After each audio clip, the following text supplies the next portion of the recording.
myself. I've got to rest a while.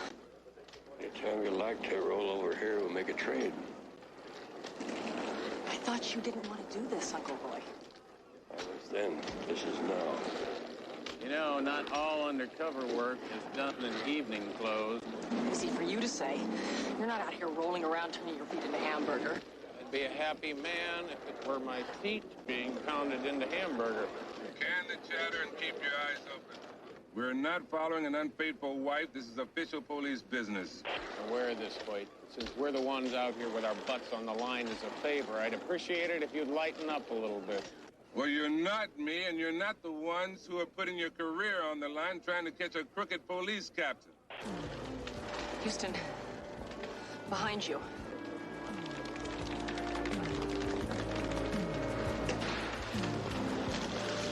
Boy, got our man inside.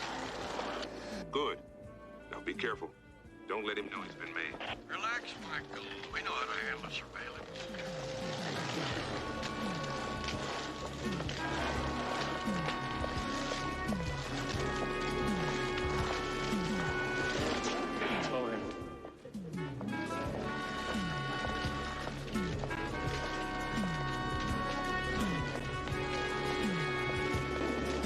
CJ, why don't you go this way?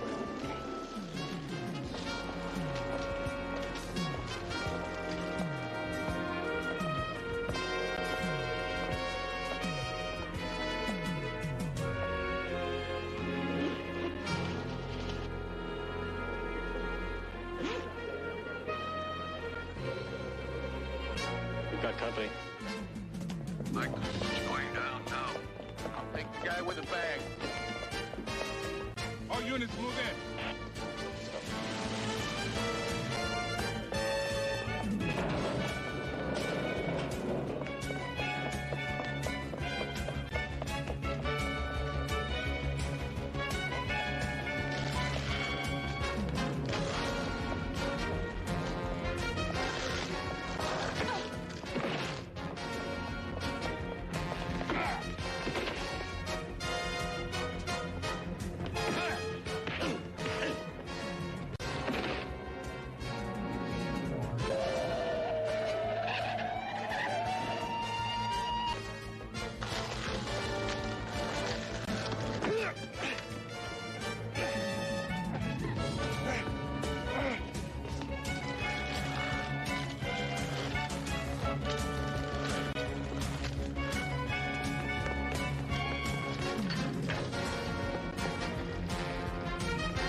Not a good idea.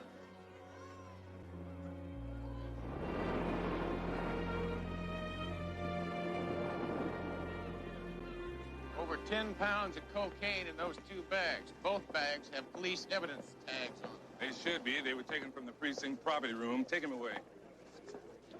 Where is Captain Harris? I thought he was the whole point to all this. He still is. Well, then where the hell is he?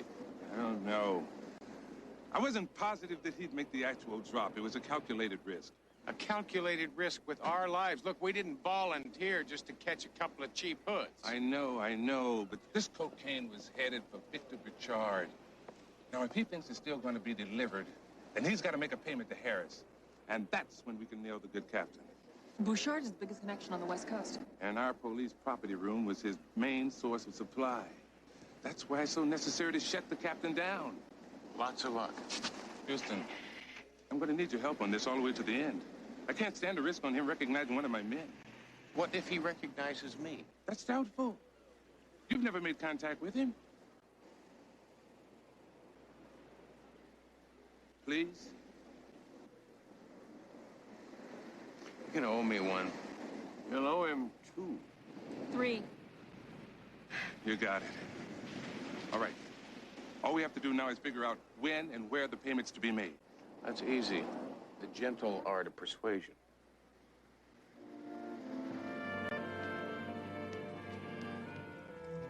I don't get it. What's with all this food and champagne? It's traditional, Tony. Your Last Supper. As in, a condemned man is entitled to die on a full stomach. This is Chateau Pierre. Vintage 62 is a very good year. You guys are crazy. It's no capital offense dealing in coke. Oh, we're not going to execute you, Tony. They are. They. Who's they? Your business associates. As soon as we let them know that you snitched. Hey. Wait a minute. You wouldn't. My life wouldn't be worth a plug nickel. You put my name out on the street. Then talk. Bottom of the 9th, my friend. When and where? Bouchard is supposed to give the money to Harris tonight at the Golden Rail restaurant. I'm supposed to call Harris and let him know everything's okay. What time? 8 o'clock. It's less than 2 hours. Well, Tony wasted a lot of our time stonewalling. Hey, you're sure that Bouchard believes the delivery went down as planned? It did go down as planned. The cocaine we confiscated at the beach was dropped off by 2 of my men this afternoon. Small enough price to nail Harris. I haven't got enough time to wire the place. Houston, I need witnesses to the payoff. Why don't you just take old Tony down to internal affairs, let them handle it. The word of a 2-bit hood like Tony against the integrity of a police captain like Harris. Decoration for valor. To prove he's gone bad, we gotta catch him in the act.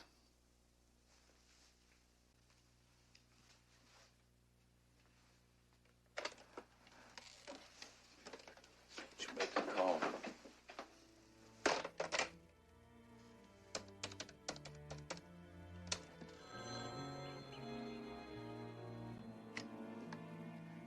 Yeah?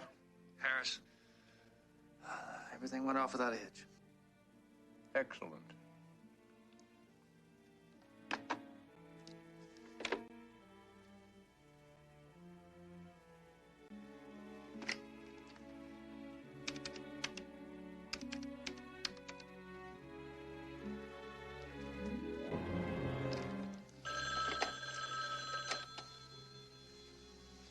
Yes? I trust you received delivery of the merchandise.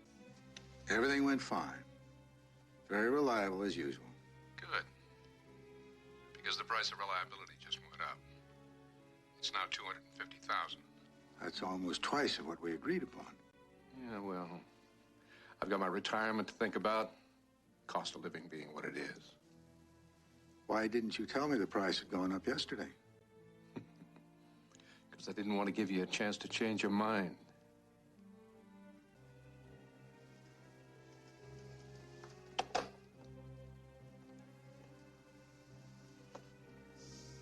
Greed rears its ugly head.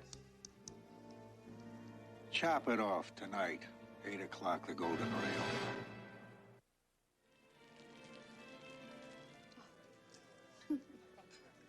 My pleasure.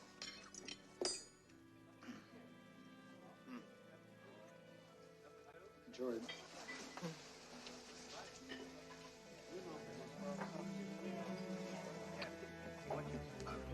Fui esquiando en el Rio Amazonas. Your Spanish is very good. Gracias. The company I worked for used to do a lot of work in Central and South America. My family's from Guatemala. I'll be going back as soon as I finish school. Should I get you some refills? No, thanks, we're fine. Okay. I don't care if Hoyt is in the kitchen and reinforcements are a block away. I still feel like a sitting duck. We've never seen Captain Harris before. He's probably never seen us. It's absolutely no problem. You really believe that? No. Everything all right? Just fine, thank you. That's fine.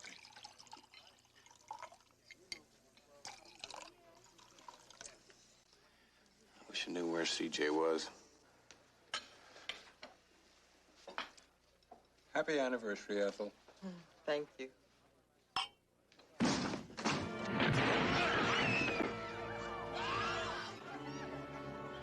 All right, everybody, stay right where you are. Shut up.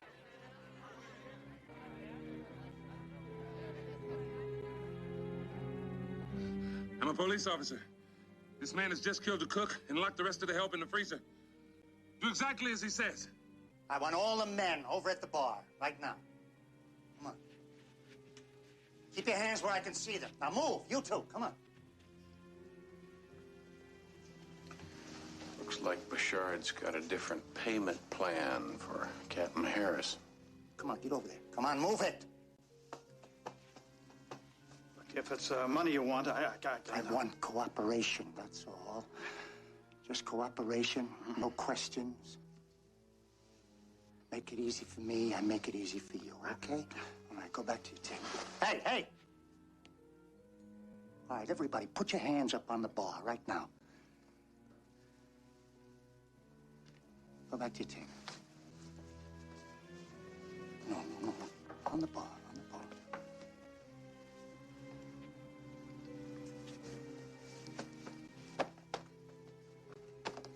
All right, go back to your table. All right. Hey, you, big boy. Come on, spread him. Come on, you see how it's done on TV.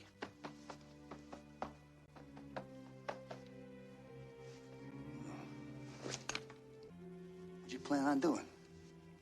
Skipping out before you paid your bill or what? Hmm?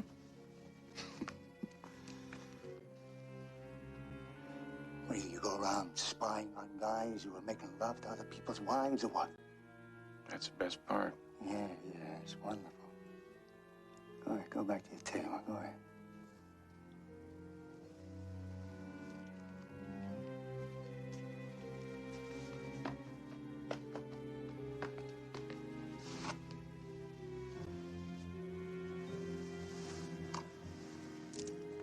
What is this, a convention?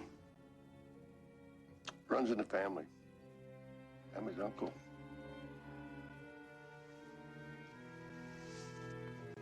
Go sit down, Uncle.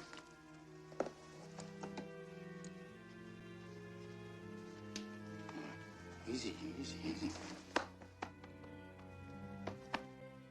All right, get out of here, play.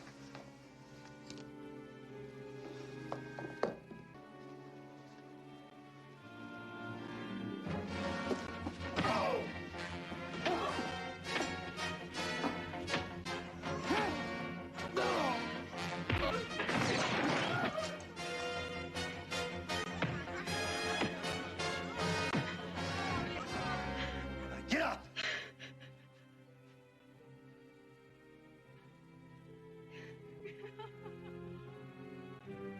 I told you. All I wanted was cooperation. Now I'm gonna have to show you how important it is that you listen to me.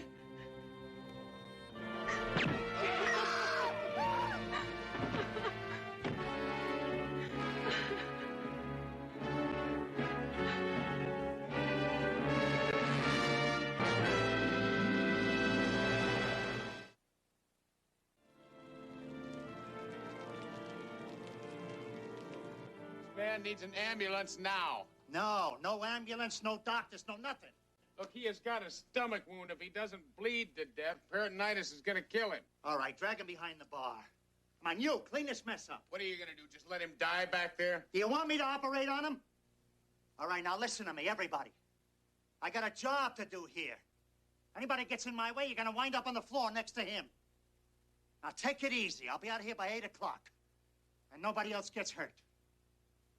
Come on, move him.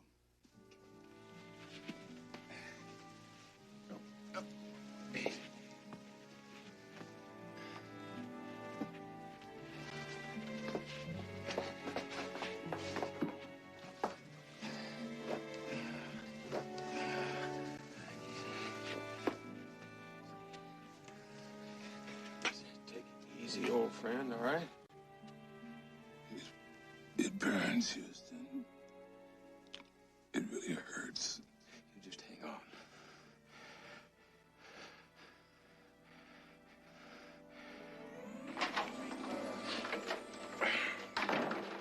What are you doing here? is the citizen standing here? Lieutenant, it's just Houston. Why don't you lighten up, Hoyt? Sir, I will get to you in a minute. These records are for departmental use only unless authorized by my office. Do you understand? Yes, sir. What's the matter, Hoyt? Did your mother get scared by a drill sergeant? Mother joke, son. State your purpose, Houston. Business or personal? If it's personal, sit down and have a cup of coffee. If it's business, hit the door. Listen, I'm curious. What is it you have against me? Against you? Nothing. Against private investigators, everything. I hate amateurs. Some people hate spiders. Some people hate snakes. I hate amateurs. See you around. Not so fast. Hoyt, I've got a lot of friends down here that are cops. I'd sure hate for one of them to have to arrest me for striking an officer. Now, why don't you take your hand off me? Thank you.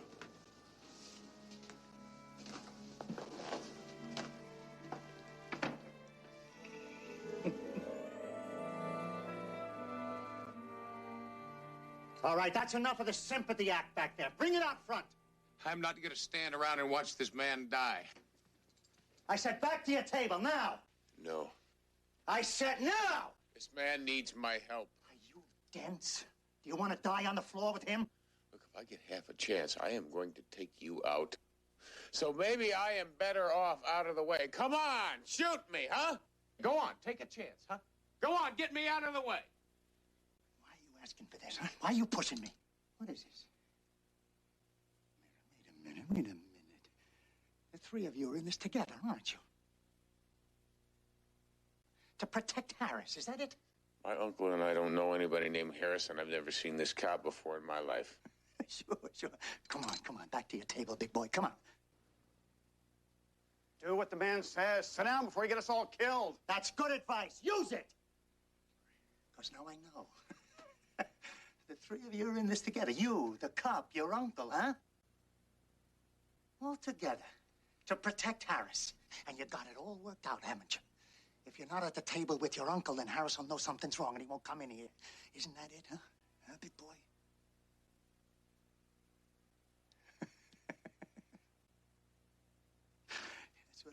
That's what I thought. Come on. Back to your table. Come on. Back to your table or I kill this lady here. No! All right.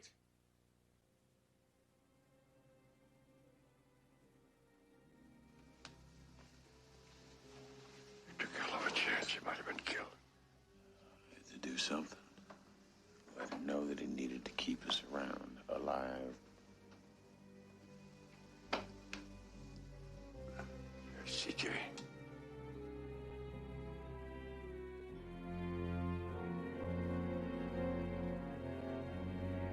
Hi, sorry I'm late. Listen, you're not gonna believe this. I picked the car up at the garage because it goes 5 blocks and it quits. I go back to the garage and it's closed. It took me forever to get a cab. Anyway, here I am. You may wish it had taken longer. Now just stay cool and you won't get hurt. He's not kidding. Look behind the bar. Hey. Just stay right where you are. There's a cop behind the bar bleeding to death. That's all you need to know. Now sit down and be quiet.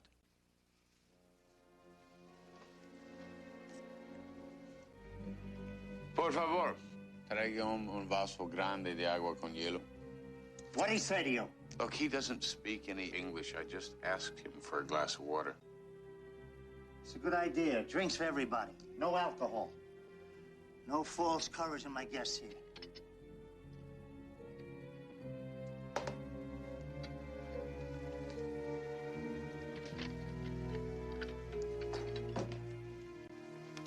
Gracias.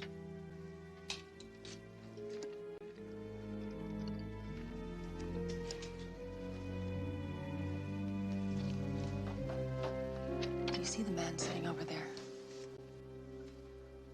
Yes. I work for him. I know he's got a plan to get us out of here. Well, I'll help if I can, but I don't know what to do.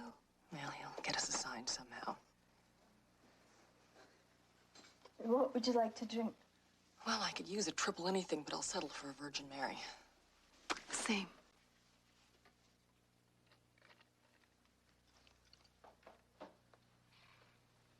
There's 30 minutes left before Harris gets here. I've got to make a move.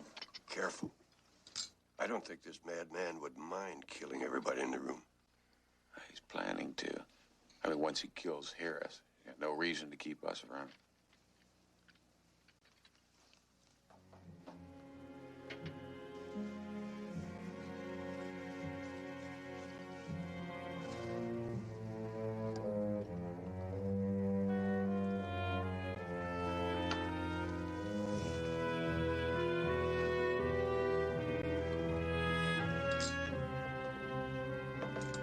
That's far enough. What do you want? I just want to check on my friend. Your friend's doing fine. He's dying. Now sit down.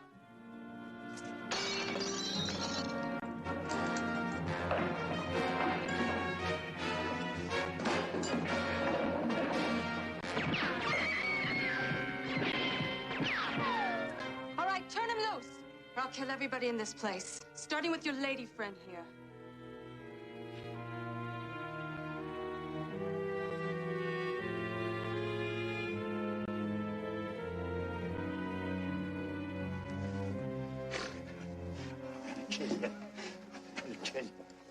I'm gonna kill you.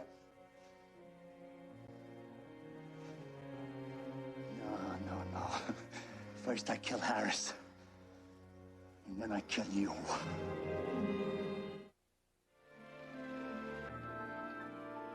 Sit right here. Thanks for the help.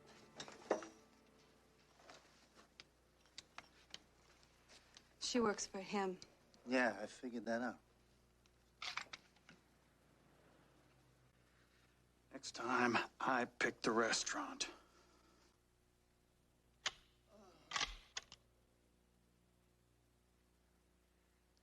The man needs my help. Who doesn't? Oh, he is in pain. Well, let me put him out of his misery. No! Then leave it be!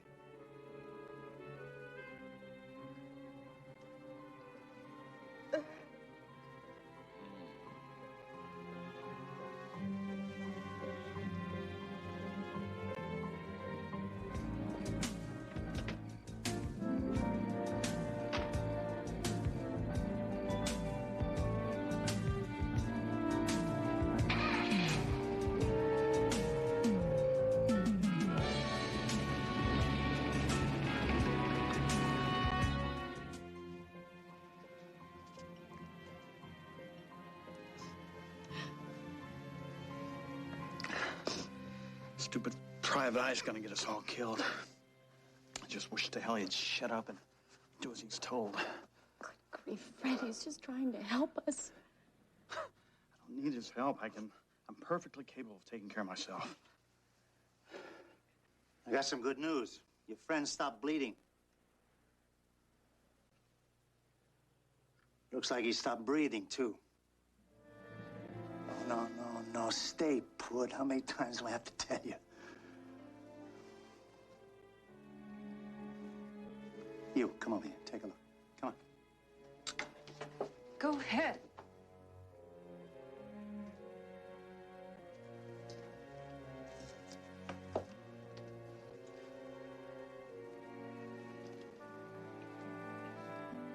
His pulse is barely there, but I can still feel it. He's dying. We have to do something. I'm gonna do something. I'm gonna kill a cop named Harris in just about 20 minutes. When I'm through with that, you can do whatever you want with this one.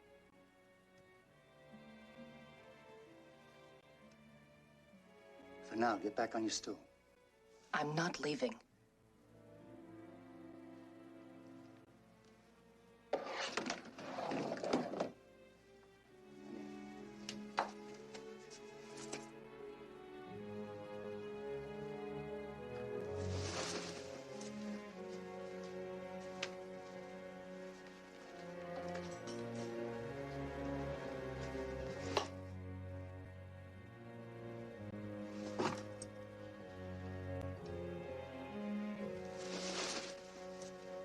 Next time you get hurt.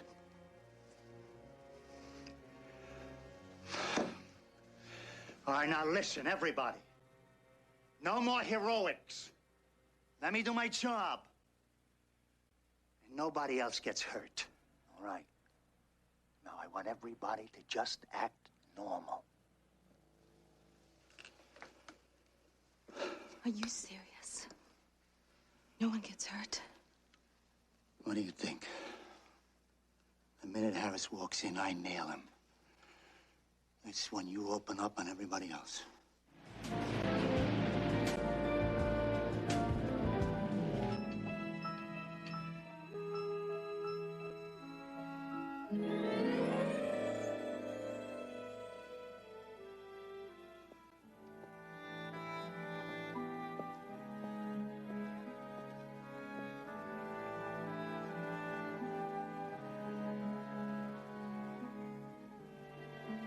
Matt's gonna be all right.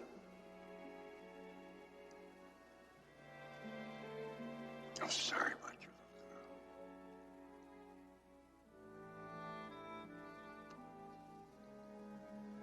little girl. No. All my life I've been an outsider. Black. You folks got us outnumbered 9-1. It's not bad. Proud to be black. But you can see what I mean about being an outsider. Alone. That wasn't bad enough. My folks didn't have sense enough to be poor. Father was an architect. Grew up right in the middle of a white neighborhood. Not even a Baptist. Mom was a Catholic. Who ever heard of a black kid being an altar boy? Oh, God, she was just a little girl. Why would anybody want to hurt her?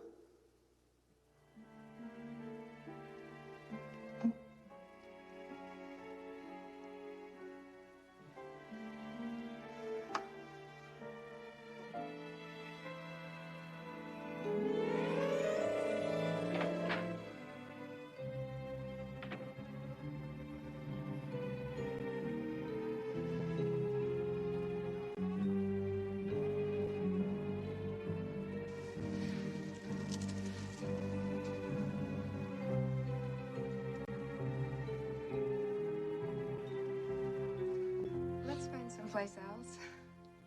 Why? The food on this menu looks out of this world. So do the prices. It's okay. I don't mind spending the money. I don't know, Neil. This place feels strange. Look, you kids don't want to eat here. The food's lousy, the service is worse. Try someplace else, would you? I take my girl where I want. I think we should go, Neil. I think you should stay, Neil.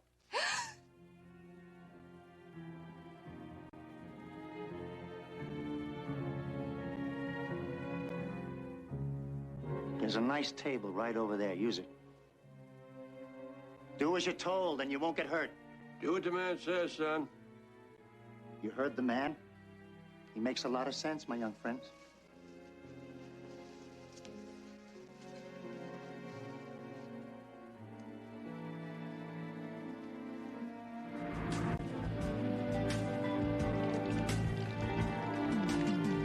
Tráigame otro vaso de agua. Por favor. What did he say to you? Just a glass of water.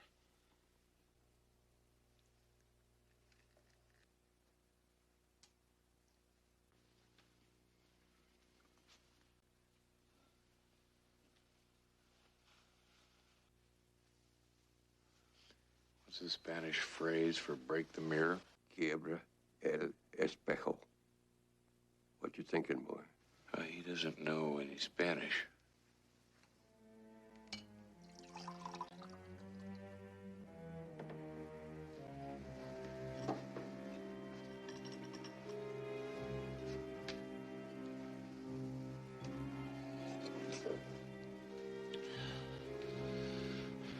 ¿Necesitamos ayuda? ¿Cuándo le hago la seña? Quiebre el espejo y mi tío va por ayuda.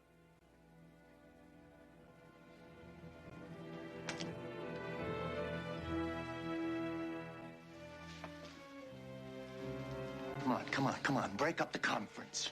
Sit down.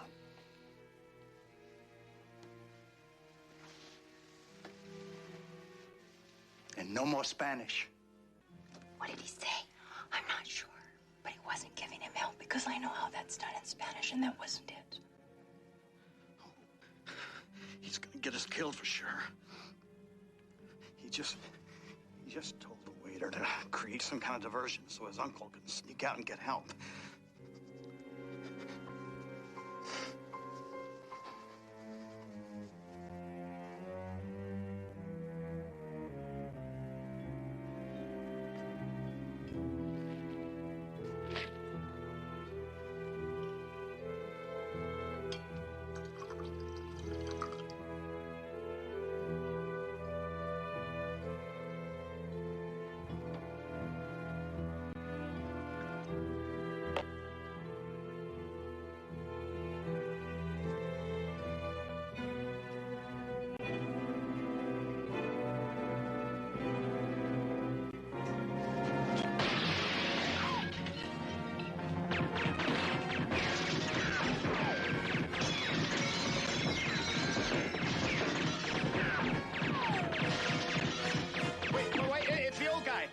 He's trying to sneak out. Hold it, Uncle!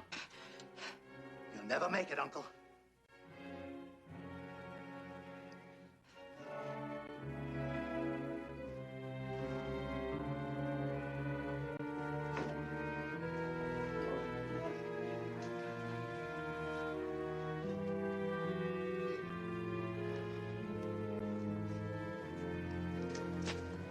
Trying to get away.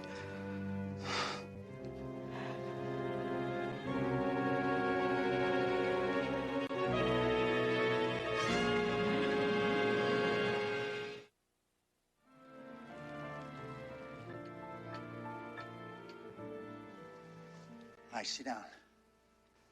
Sit down, Uncle, sit down.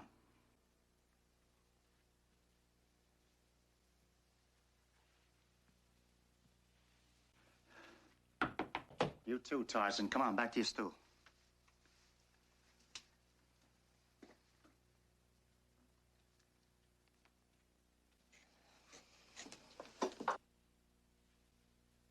Now listen to me, everybody. Just take it easy. Nobody's gonna get hurt. Sit down, kids. What's the matter with you? He was trying to save our lives. Look, if that old guy had gotten out, they would have killed some of us. What do you think they're gonna do after they kill Captain Harris, huh? Pass out tickets to Disneyland, thank us, and let us all go home? You'll see. You'll all be thanking me. Well, I'll tell you what, friend, about 8 minutes we'll all be dead. Including you. He's not going to leave any witnesses. Shut up. Now, don't listen to him. I gave you my word, didn't I? Now, just cooperate with me and nobody gets hurt. See? I was right. I know what I'm doing. So do I.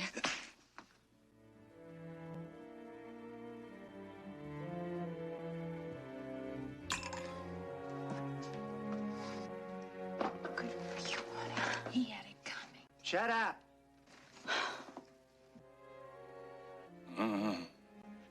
You're getting on my nerves too, pal.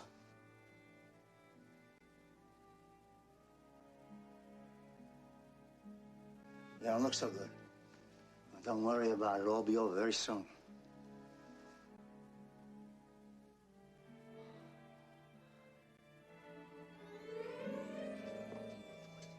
Why don't you guys get some coffee? Thank you, Tim. How's CJ? She's out of surgery. Doctor stopped the bleeding, so she'll be just fine. Thank God.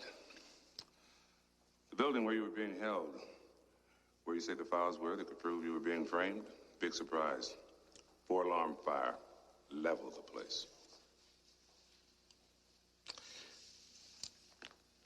No, I left Andrea in there. I'd say the only chance you had now would be to find those 3 tapes the dead girl had. The ones she died for, rather than give up. She got family in Texas. They might know something. As you can see, I'm a prisoner. prisoner being held for murder. That's why it'll be so unforgivable. That's why the reprimand that I receive will be so severe. Imagine a police lieutenant with my years of experience allowing a prisoner like you to escape. Like I always said, you lousy PIs are like lightning rods. You're always drawing trouble.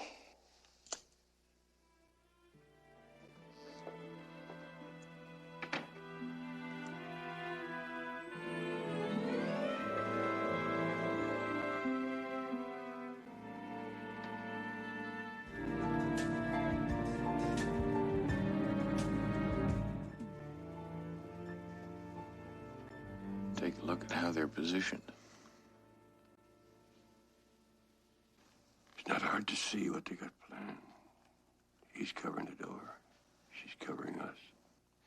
As soon as Harris steps far enough inside that door so he can't be seen from the street, they're gonna blast him. Well, she takes care of all the witnesses inside. Us. Not if we create a little diversion the minute Harris steps through the door.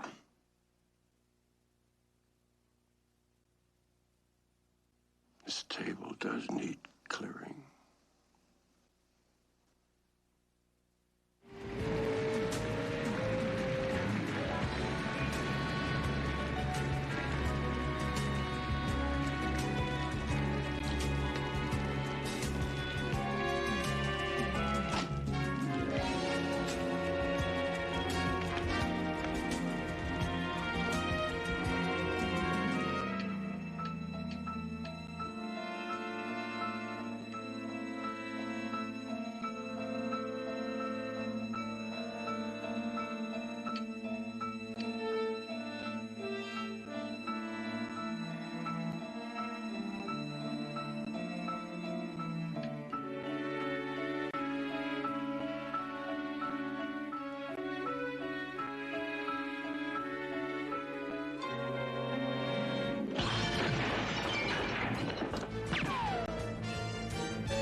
Just relax, Captain Harris. I'm trying to save your life.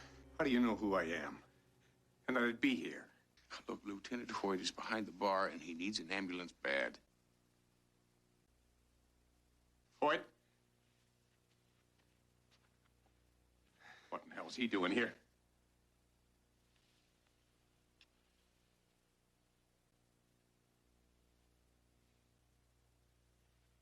Hoyt knew about the payoff. Hold it!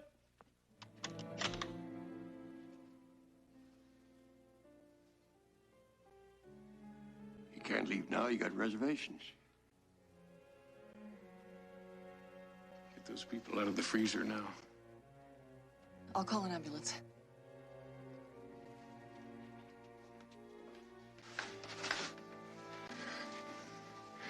It's not going to be long now.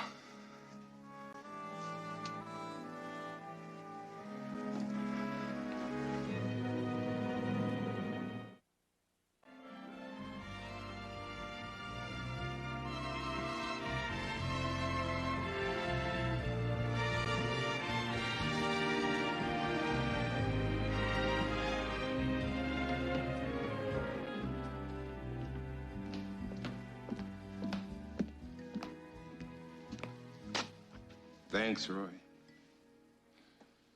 To good and faithful friends. To you. I'm lucky to be alive. After what went on in that restaurant, we're all lucky to be alive. Hadn't been for that nephew of yours. That is a very special man. And then some. You know, Roy, Houston and I have had our differences in the past. But in the hospital, I had a lot of time to think. All the arguing, bickering, disagreements, all in the past. From now on, I cooperate to a new era. Good evening, gents. What's this? Looks like a drink. Tastes like a drink. What are you doing? Drinking it. I'm over 21. You're also recovering from a gunshot wound in the stomach. Don't mother me, P.I. Not to mention your ulcer. Give me that. Give it back! Cooperation. Hey, that's your trouble, you. Give it to me. Will you give me my drink back? That's your trouble. See, that's...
Torture. No pain, no gain. Listen, I'm thinking of taking a whirlpool. Want to join me? Can't. I'm getting a massage in 10 minutes. From Hank? Yeah. Ooh, lucky you.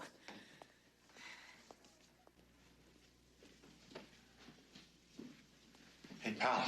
There's been an accident in the gym. I need your help. Who had the accident? You did.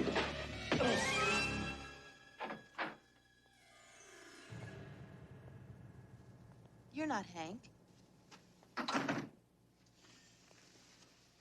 Hank couldn't make it tonight. I'm here to do you instead. Wait, maybe I should reschedule. Why bother? You're here already, Miss Nichols. Mary. Yes, Mary. Oh, my. So tense, Mary. You know, too much tension isn't good. I do need to relax more. That can be arranged. Permanently.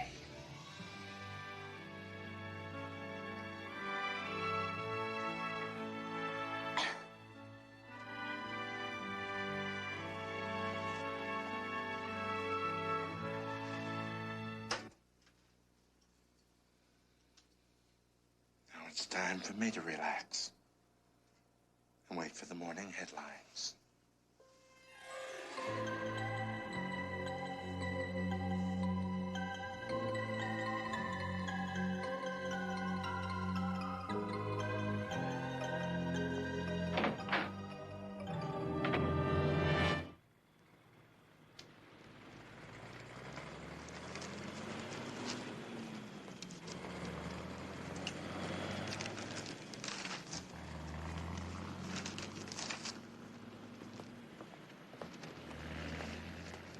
I don't believe it.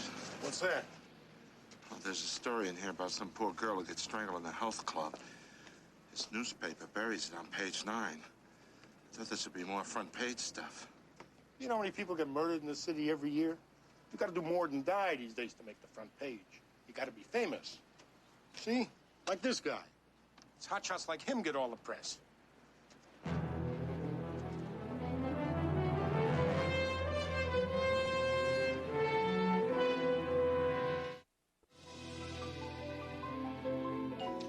Test case you pulled out of your sleeve really saved us. What test case? Hoyt had us dead to rights. When all else fails, remember the first rule of jurisprudence. When in doubt, fake it.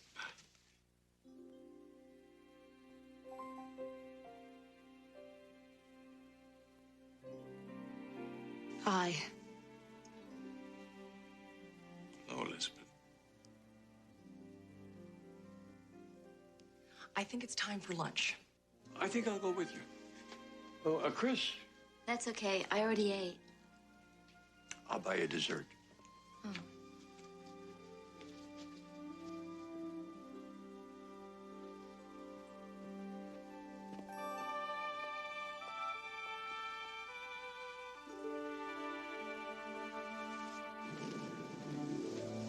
I've always hated surprises. Till now. Sometimes you have to do things on the spur of the moment before the moment gets away from you. What kind of moment are we talking about?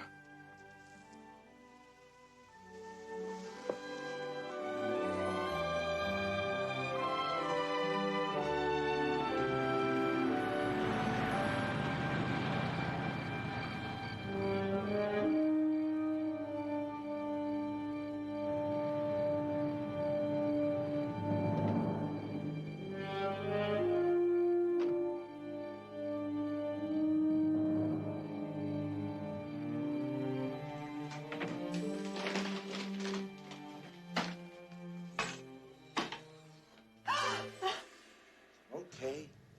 Miss Gay and Miss Chapman, I'm just trying to prove a point. You left your front door open. Jim Jordan, Invincible Alarm Systems. I've got a neighborhood patrol service. Thank you. Oh, yeah, sure. I know. They come around once or twice a day. What about the alarms on your window or your doors? Are they concerned about your personal protection? Now, what would I need protection from? People like me.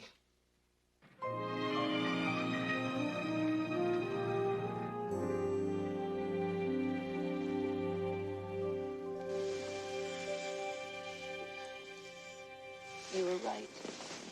About what? That I'd know when to come back.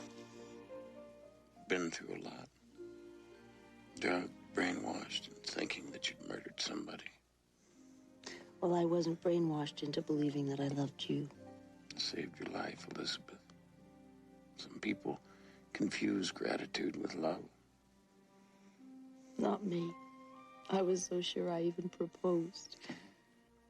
I wanted to say yes when you proposed to me. But it wouldn't have been fair. I had to make sure that it's what you really wanted. Now? I'm sure. I very much want to marry you.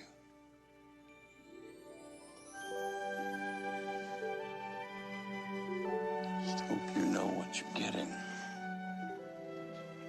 A man that I love very much. A man that I want to grow old with. A man who might not grow very old because of the line of work he's in. No one says that you have to be a private investigator, Matt. Something inside me tells me that I have to, Elizabeth.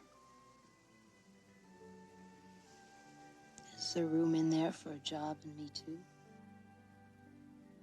Right now, it's all yours.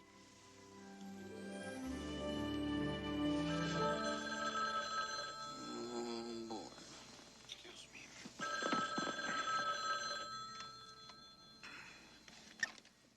Houston.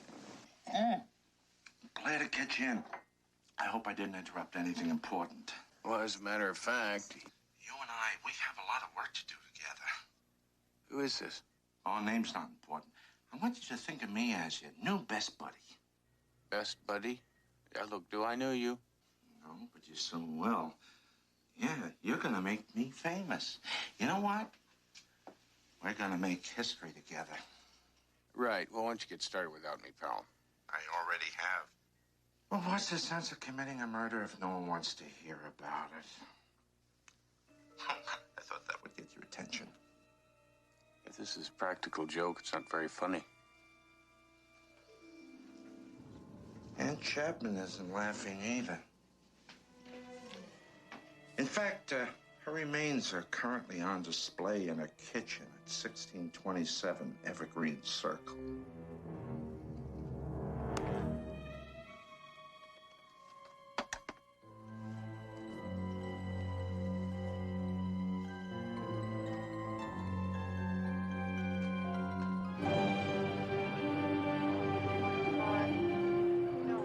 Finding these on dead bodies is becoming a bad habit. Second one in 2 days. Woman strangled to death while getting a massage at a health club. Found one of these on the body. Seems like your friend's leaving it as a calling card. He's not my friend. You said he called you his best buddy. I am telling you, I don't know who he is. Then why did he call you on the phone and tell you about a murder he just committed? Believe me, if I knew who it was, I would tell you. Well, we got 2 dead bodies with no apparent connection, except for a piece of playing card. Next time your buddy calls, you ask him what the hell it means. Better yet, have him make contact with me directly. Save me the trouble of dealing with you. Doesn't seem to me like you've been leveling with us. Who are you? Ken Johnson, stringer for the Tribune. You get your statement at the press conference in the morning. Will it also include the fact that Mr. Houston here has been in touch with the killer? That's off the record. Not anymore, it isn't. Tell me, Mr. Houston, exactly what is your involvement with this case? I'm beginning to wonder about that myself. Excuse me, please.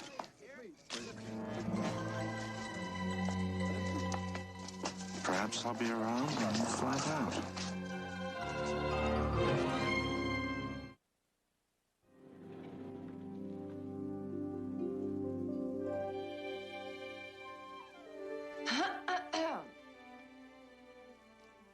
To the obviously very happy couple.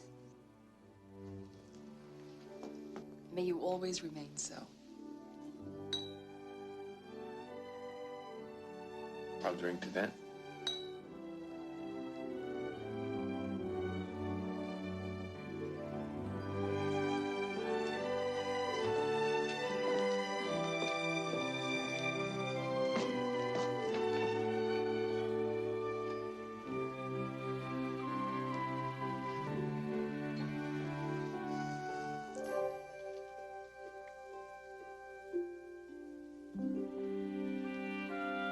Anything wrong?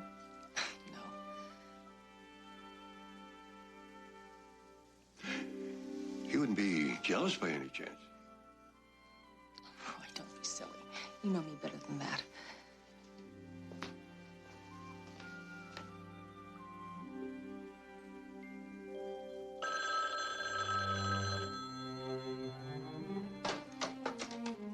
Houston Investigations.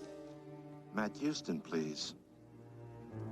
Tell him his, buddy is calling. Just a moment. Houston, telephone. Something about your buddy.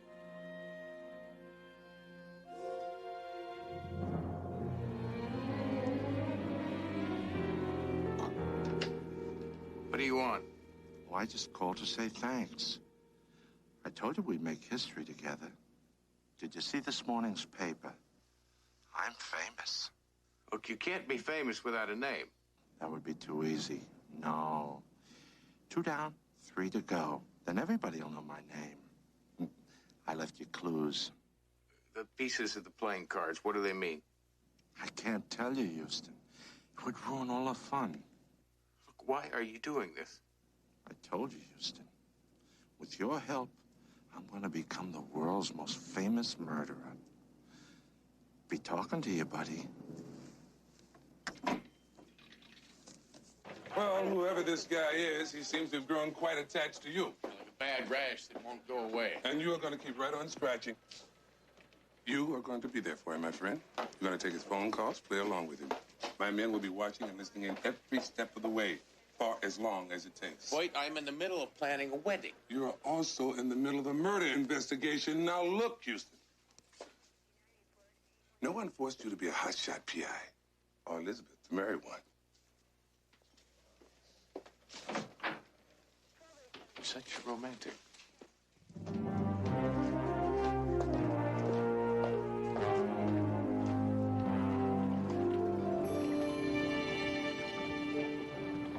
Thank you for being so understanding. Well, it's your job. I don't have much choice. Then you really don't mind?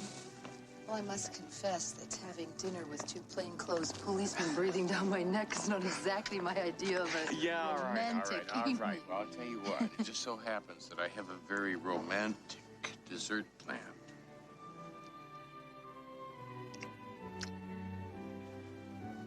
Pretty sweet.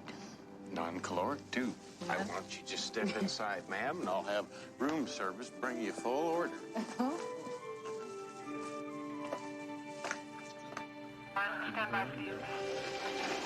Tonya Roy, if there's any connection between those two girls that eluded us, we checked everything.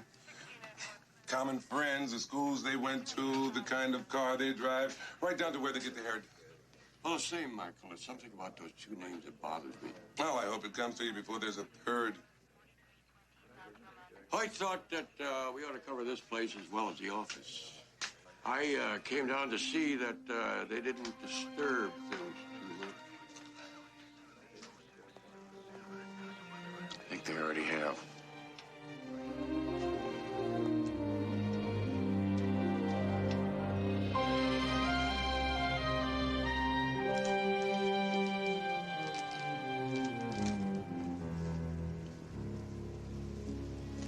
Eilish. Mr. Booth. Nice to see you again. How long has it been since you left that little theater group? 3, 4 years? 5. 5 years. I can't believe it. What'd you do? Get yourself an honest job? Are you kidding? Acting's my life. Oh, I had a long run up north, a regional theater group. One flew over the cuckoo's nest. Hey, great. Well, what can I do for you today? Oh, I'd like to see a bellman's uniform. A green with some gold piping. Something upper class. Ritzy, you know what I mean? Got just a ticket. Oh, Eilish. Do you mind if I use your phone? No, go right ahead. It'll take me a couple of minutes to pull all the stuff. Great.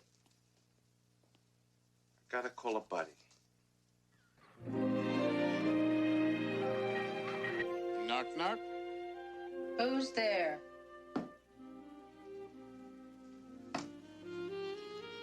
It's room service you ordered last night and never got. Yeah, well, you just set it down on the bed, boy.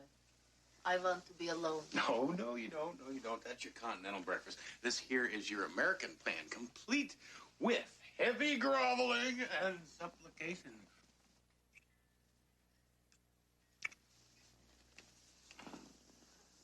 Apologize for my other house guests. Well, I don't know whether I accept your apology. How about a little bit more of that groveling? Or was that supplication? I can't remember.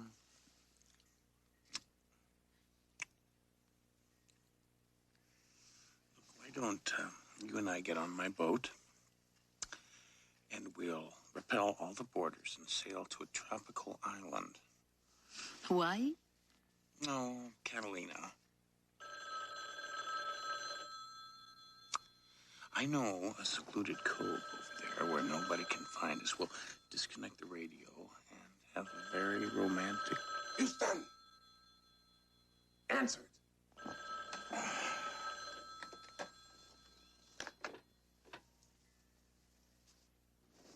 Hello. I hope I'm not disturbing you. Yes, you are. I thought I'd be disturbing you even more if I didn't tell you about victim number 3. I'm listening. You'll find her at 510 Beckett Lane. I might even wait for you, buddy.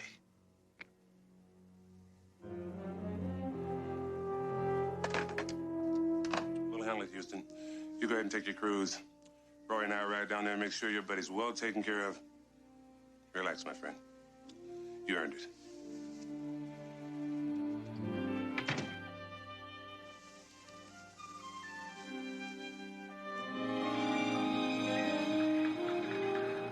Catalina in about 2 hours. That'll put us there at just about sunset, just in time for cocktails.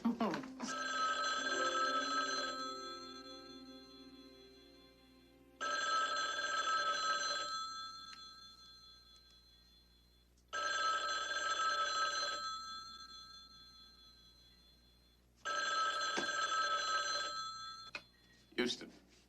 I'm glad you didn't follow your police friends, buddy. They seem to be a bit confused. Seems they've come to the wrong address.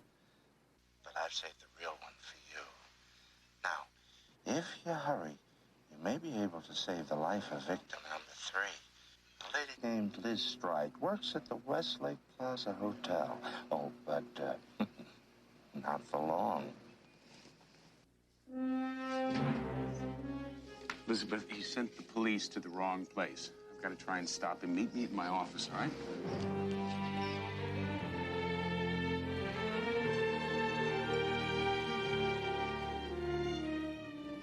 I don't know if I can.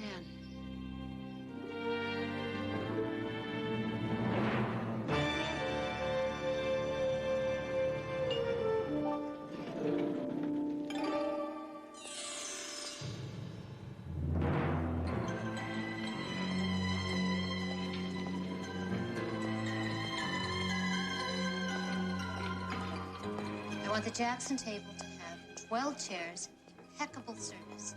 Table number 3. Do you understand that? Thank you so much. Mr. Hyde, there's a man down the lobby complaining he's been overcharged for room service. Lead the way. Okay. Are you new here? Oh, no, Pete, he has the flu, so I'm filling in for him today. Oh, Mr. Hyde, I really envy you. Making your living, helping people out, trying to solve their problems and all. There's one problem with my job. Where do I go to get my problem solved? Your problems? Maybe I can help. No, I'm serious. Try me. Okay. I need a good, long rest. I think that can be arranged.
Thank you. You can use it. Is Elizabeth here? She was. She left something for you.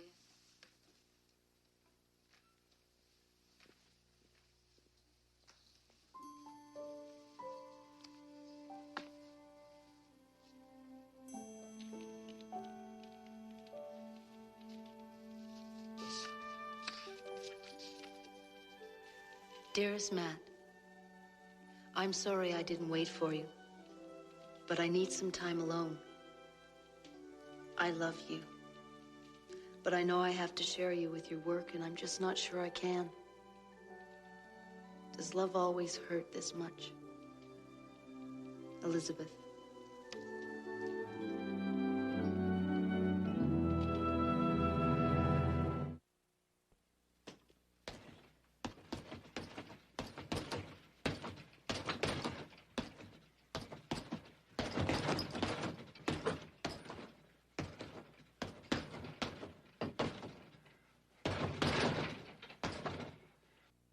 Care to talk about it?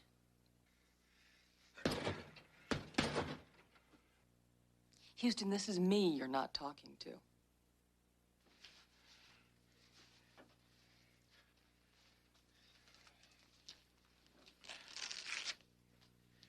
I don't know, CJ. It seems like I'm getting all my priorities mixed up. And as a result, I'm losing Elizabeth. I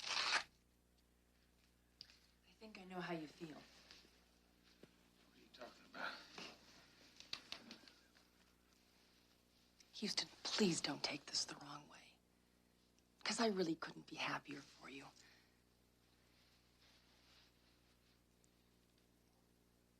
It's not true. I could be. But listen, Elizabeth is a lovely girl, and I like her a lot. It's just that I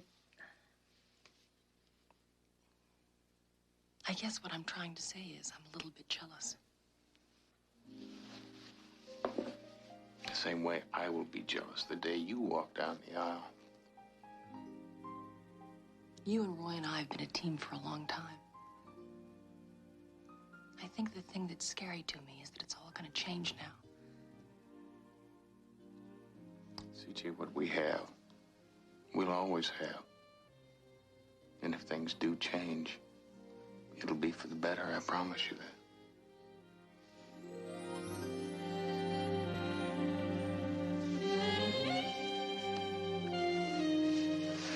Come on.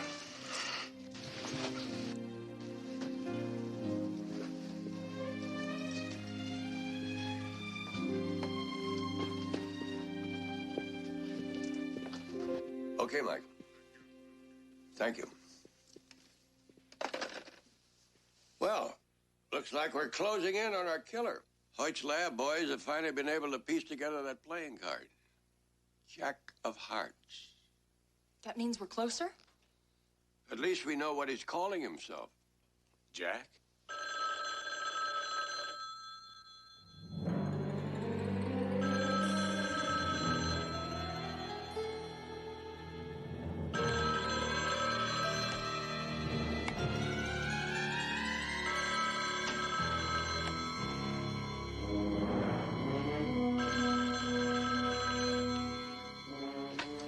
Houston.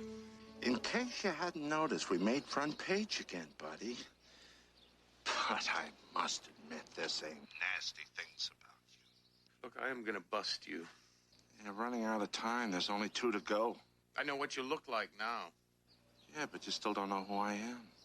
We're getting closer all the time. Jack. So you are.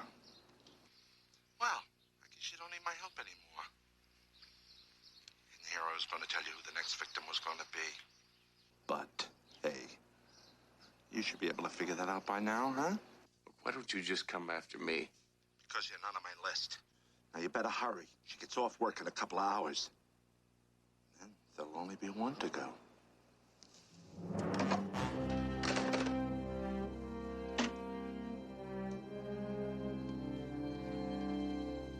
Wasn't on the phone long enough to get a trace. I don't think we're going to need it. I think I know exactly who our killer is. The only trouble is, Hoyt's never going to believe it. Jack the Ripper? Not the real Jack the Ripper, just a very clever copycat. World's most famous murderer got that way by taunting the police with his crimes. He used to write him letters signed Jack. Only this guy leaves pieces of the Jack from a deck of playing cards to identify himself. Still sounds a bit far-fetched. That's because you haven't heard it all. And this maniac keeps calling me up on the phone and telling me he's going to kill 5 women, then he's through. The Ripper killed 5 women. Names of his first 3 victims were Mary Kelly, Ann Chapman, and Liz Stride. Killing girls with the same name. And in the same order. That's why he told us we could figure out who his next victim was going to be. What is the 4th girl's name? Catherine Eddowes. CJ is working with Baby right now to find out if there really is Catherine Eddowes in Los Angeles. And if there is, let's hope that we find her before he does.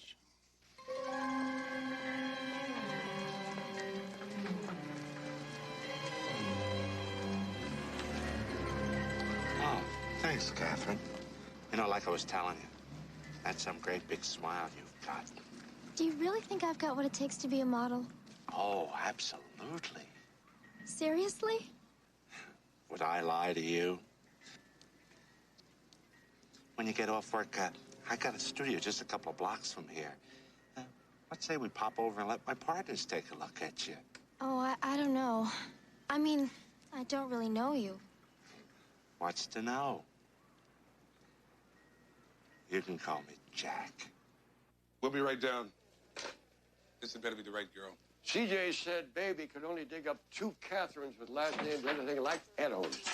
One of them lives in a retirement home in the valley. The other one works as a waitress at a place called the Rusty Nail. Then he can still be going after the old lady. Except when the killer called me, he told me his next victim would be getting off work in a couple of hours. People who live in retirement homes don't work.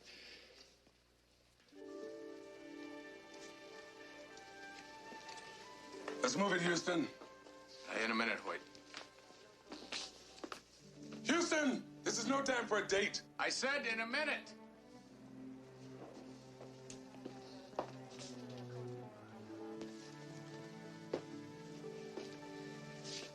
Bad timing, huh? Seems like the story of our life, huh? How'd you know where to find me? CJ told me. Matt, I've had some time to think. And what you said about having enough room in your life for your job and a wife, There is. I'm not sure about that. Look at us now.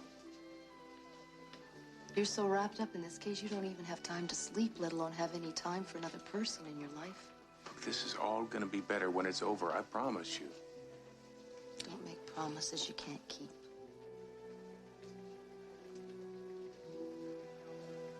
Your job is all-encompassing. If you continue it, this will just happen again and again. Houston! Don't ask me to choose right now, please. I can't.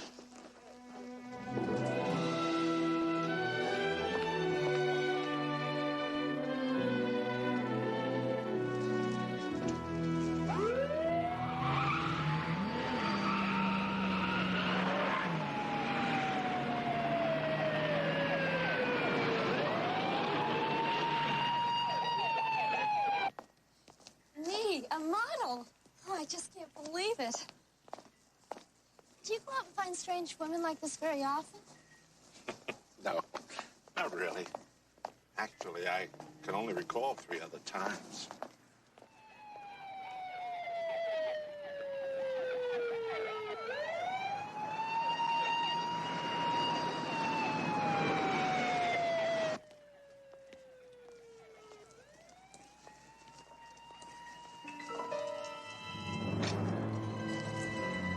Oh, it's only a shortcut.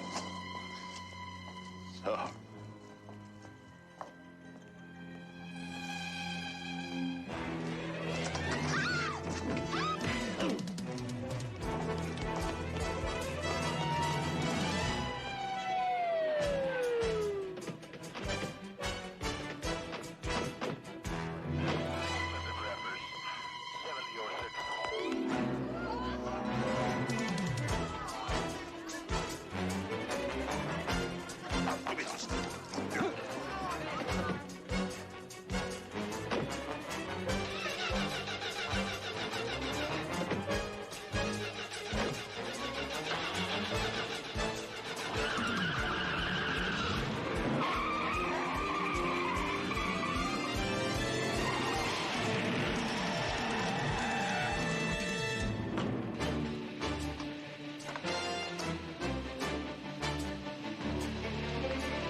Get an ambulance.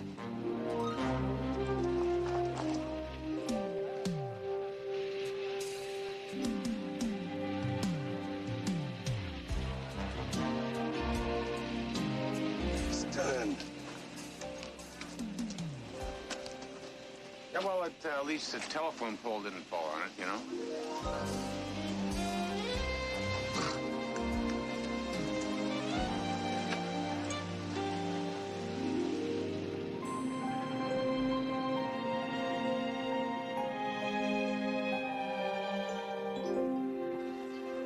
Perhaps you should think about taking a bus the next time. I'm fine, really. Next time, you might need no next time. Right. Oh, we ID'd your buddy Jack. His real name is Adam Booth, a former actor. A diagnosed schizophrenic. Had trouble separating the parts he played from reality. Got him 5 years in a mental institution. Somebody made the mistake of judging him sane. They released him 2 months ago. His parting words were he had finally found a role that was going to make him the world's most famous actor. Jack the Ripper. Looks like he's taking his final curtain call. Doctors say he's in a coma. Probably for the best. He's already wrecked enough lives.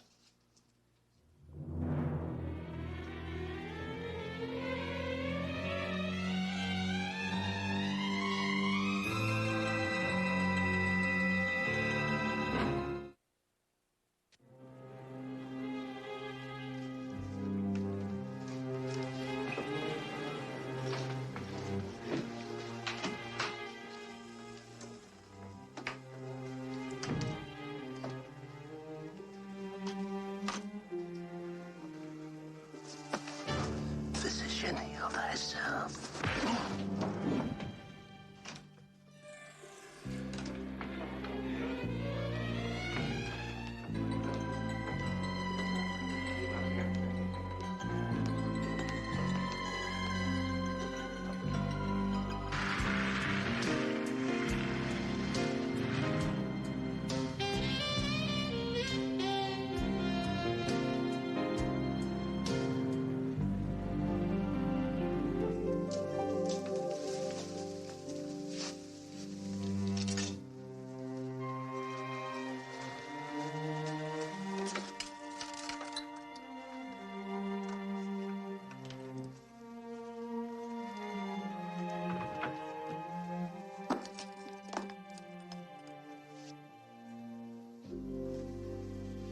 Hello, Matt.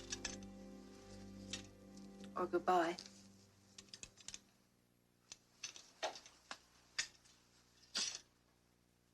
Somewhere? Away. You made your choice. I'm making mine. We caught the killer, Elizabeth. It's all over. Until the next time. I can't squeeze my life in between your cases, Matt. I tried and I just can't. Neither can I.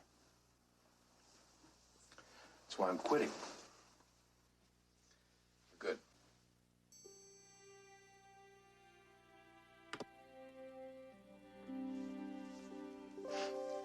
I don't want you to do that.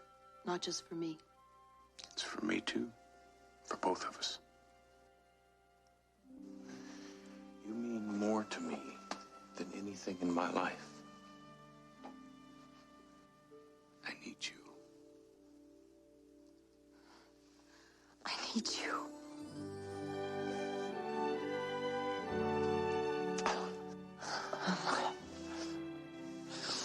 Look, let's just get the whole thing settled right now, this afternoon.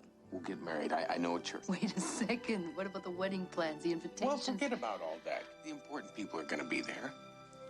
You don't waste any time, do you? I've wasted too much time already.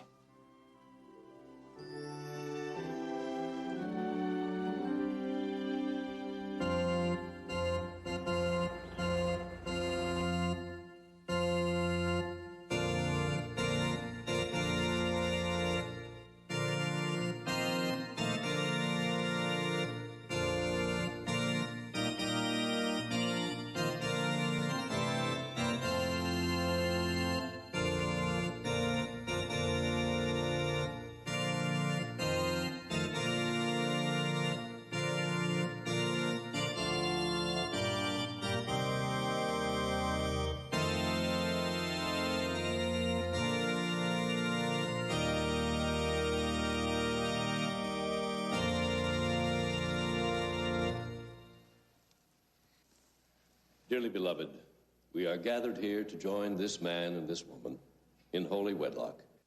If any man can show just cause why this couple should not lawfully be joined together, let him speak now or forever hold his peace. I think that's my cue. Nice to see you, buddy. Too bad you kept me from killing that Catherine Adams. 'Cause now, I'm gonna have to kill someone else. No!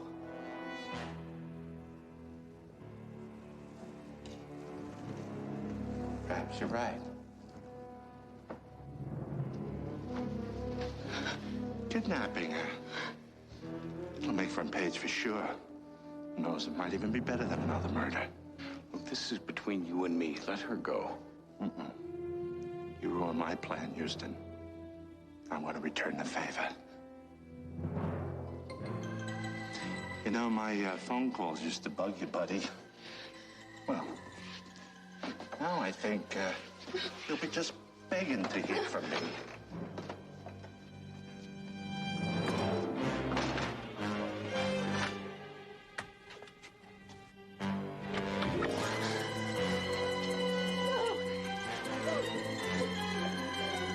Is it over already? It is for you.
It's a gorgeous evening. We're avoiding talking about...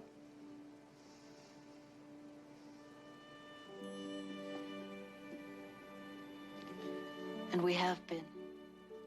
Ever since our almost wedding. We thought the problem was that I couldn't separate my job and my life.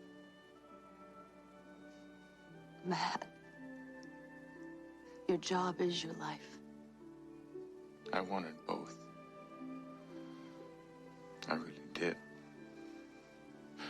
And when we tried it, you almost died because of it, and I can't take that chance again. I know.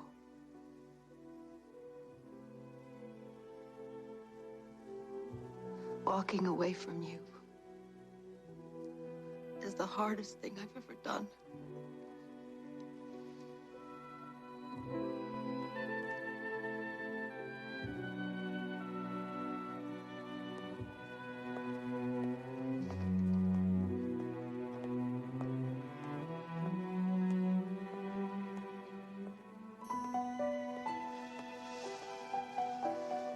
Oh, God, I love you.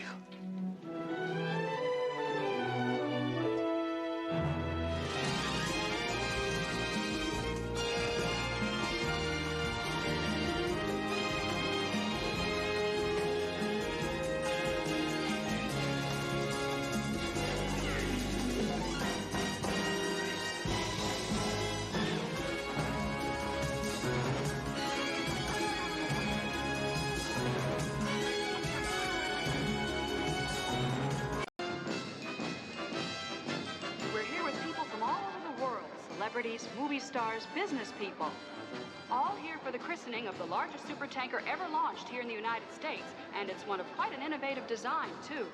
And all here waiting for the man who made all of this possible, international billionaire Niccolo Gambaccini. Some of the guests are arriving now. Ah, it's Karen Ann Douglas, the queen of American popular music, with her daughter Jennifer. Karen Ann, can you talk with us for just a moment? Hi, how are you? I'm just fine, thank you. I'm wondering, I just heard that your latest album went platinum in just a couple of weeks. Anything to say about that?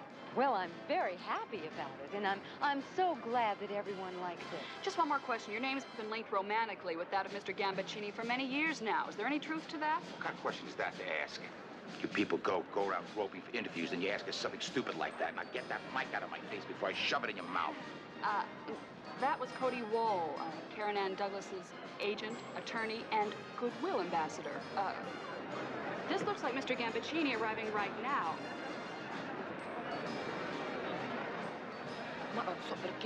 And I believe that's his daughter Serena with him. It looks as though they're having one of their internationally famous arguments right here on live television. Excuse me, Signorina Gambaccini, could I talk to you for just one moment?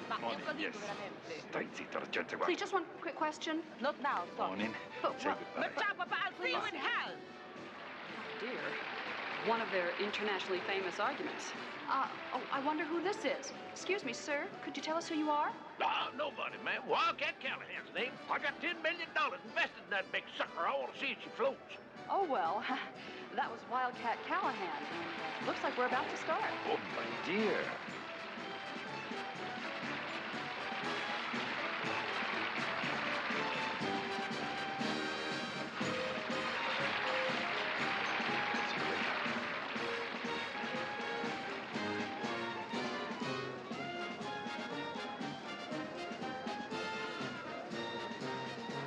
Volevo usare l'annata della sua nascita. You knew that, didn't you? Foolish games you play with me. Gutbuster don't want to be rode. There's no way. Fact is, I'd just as soon forget the bet. That's the truth. Me too, just out of sheer human kindness. Yeah, well, Bo, the last kind thing you ever did was run away from home. Now, I know what you fellas are doing. You're trying to get me to bump the bet from $5 to $10. Kick the bet, me? You think I'm trying to do that? Well, of course that's what you're doing, and you too. I'm not that kind of person no more. Don't you know I've been born again? But the trouble with you being born again, Lamar, is you came back as you. Yeah, let's take a look at this horse. So in other words, even though you're not trying to do it, it'd be perfectly all right if we did kick that bet from $5 to $10. You're on. Yeah, uh-huh. You want to know who I am? I'm C.J. Parsons. That's me in the pickup. My place is about 5 miles down the road from Houston's.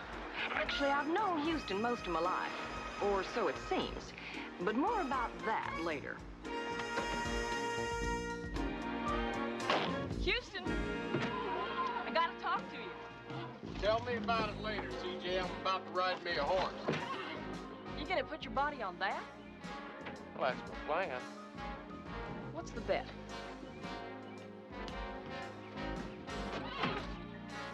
I'll take half. How little faith y'all have in me, you know? I mean, I got away with animals. Don't say I didn't warn you. Turn him out.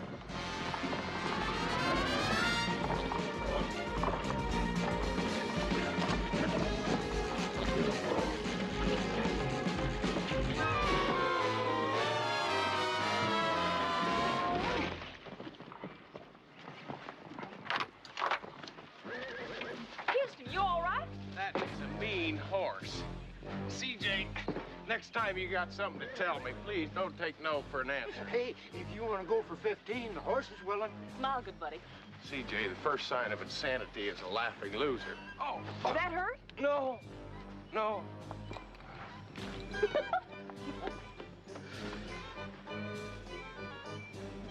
He's gonna get us for this. Yeah, I know.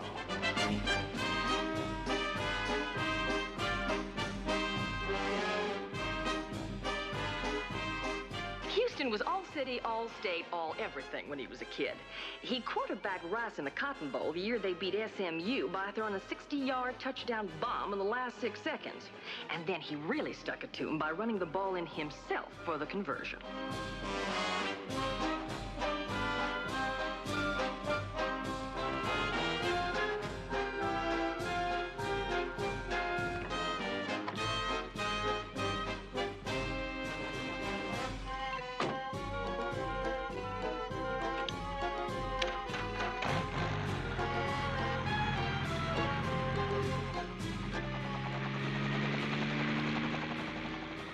Houston's a Texan through and through, and most of his friends and business associates are Texans, including me. About the only time I can remember not being around was when I went up to Harvard Law School. But then I came back, paid my dues in his conglomerate for a while, and ended up pretty much helping him to run his empire. And it's an empire that might never have existed, except for the fact that he had a little problem with his daddy. Something about wanting to make it on his own. So, he packed up and left the Lone Star State and came to the State of the Stars.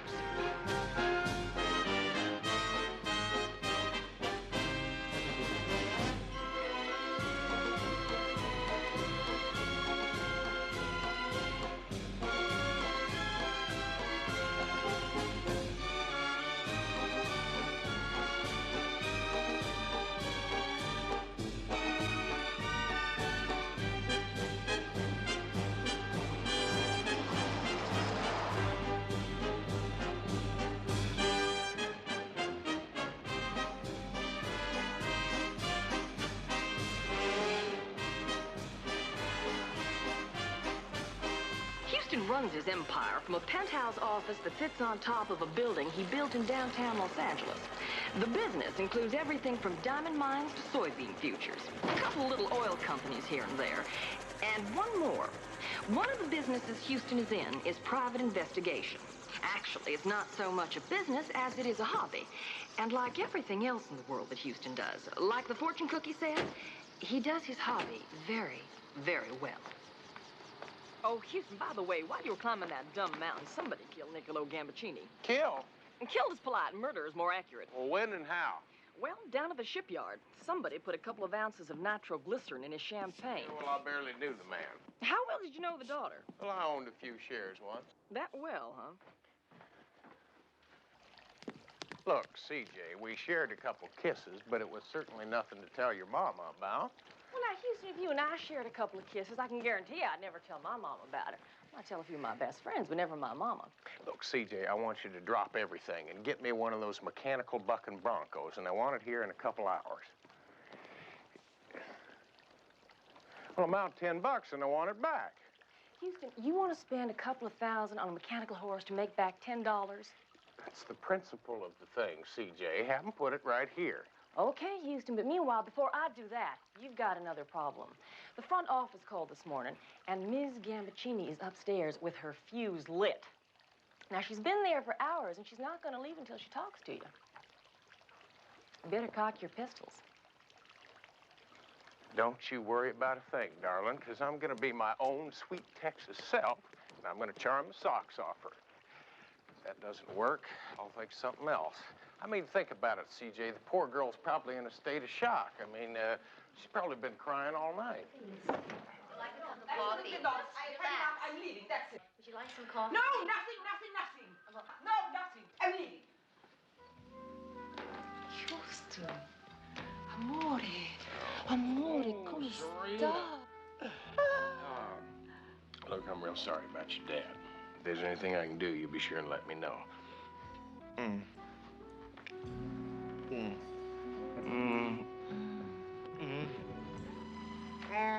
Turn off your motor.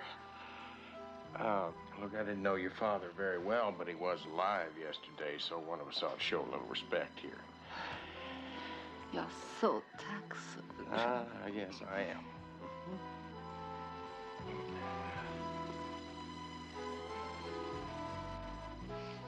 It's charming. Yes, it is. Remember, Antibes, the Hotel du Cap? Of course, you were much more affectionate then. Yeah, well, that was then, Serena. Do you live or work here? Sometimes both. Very nice. Very nice. But, you know, I'm not sure whether there's a man with a lot of little boy in him here or the other way around. Okay, sweet thing. I've got all day, so if you want to shoot the breeze, that's fine with me. Because I'm not the one that's in trouble here. Who said I was in trouble? I did.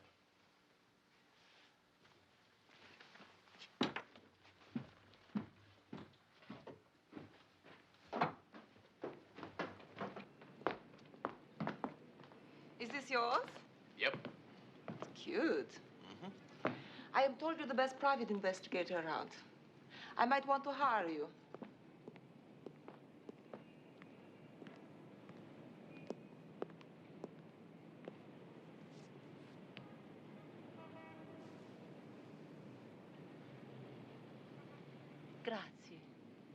There's a chance the police will arrest me for the murder of my father. And just for the record, I didn't do it. Say it again. I did not kill him. Yeah, it sounded better the second time round. I think it was the way you hit the word not. Got that kind of hurt, self-righteous look in your eye. You must believe me. Serena, my ears are trained not to believe much you say. Okay, all right. So I've lied to you before. And probably I will lie to you again. But not this time. I did not kill him. This one time you must believe me. Yeah, we'll see. Let's go inside. Amore. Amore, you don't believe me, do you? My father made people crawl. He would dangle diamonds in front of women's faces so that they would do whatever he wanted them to. Things that would haunt them for the rest of their lives.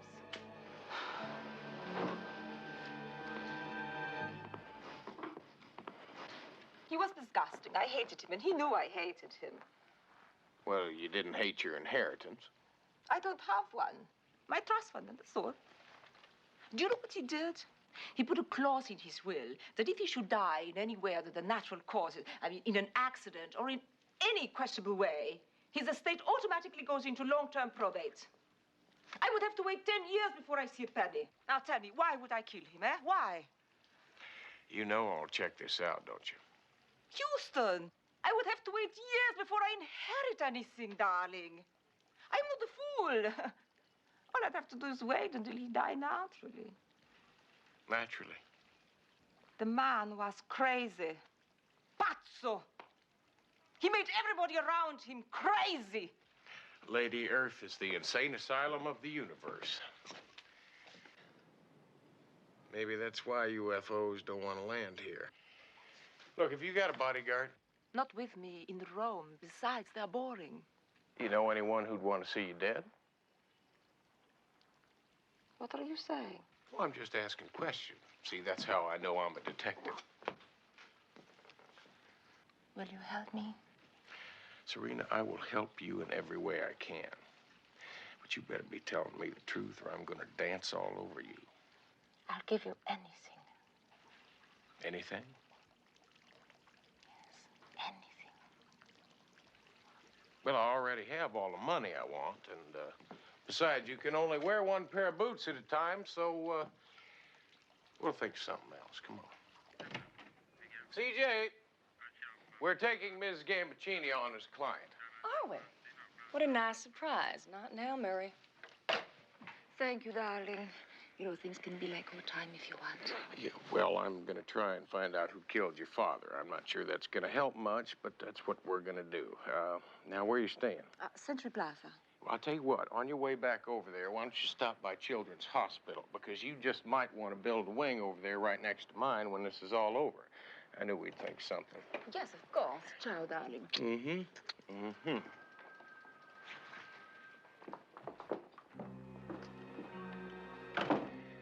Okay.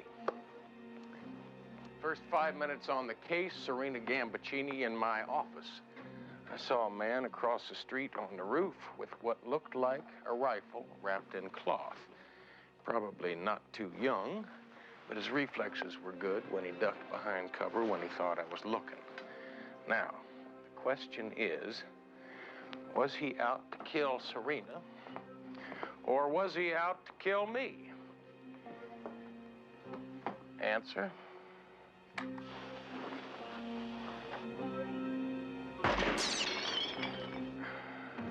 Me.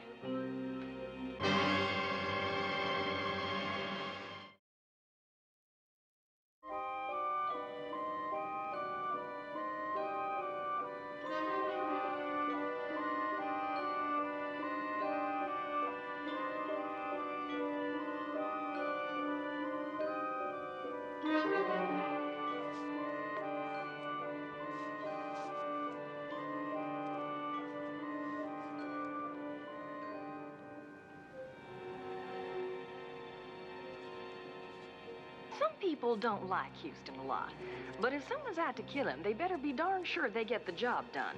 Because he doesn't like it too much when someone tries to cancel his vote the hard way. Other people like Houston a lot.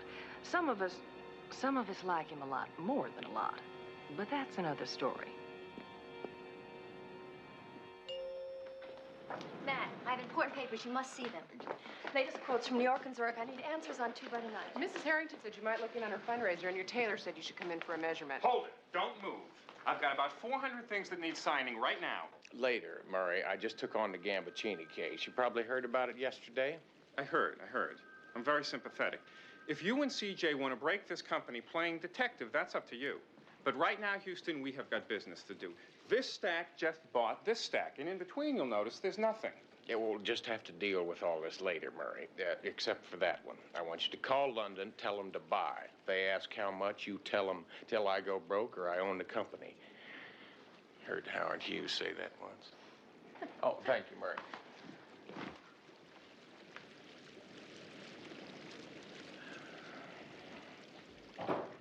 You ready for some baby talk? You betcha.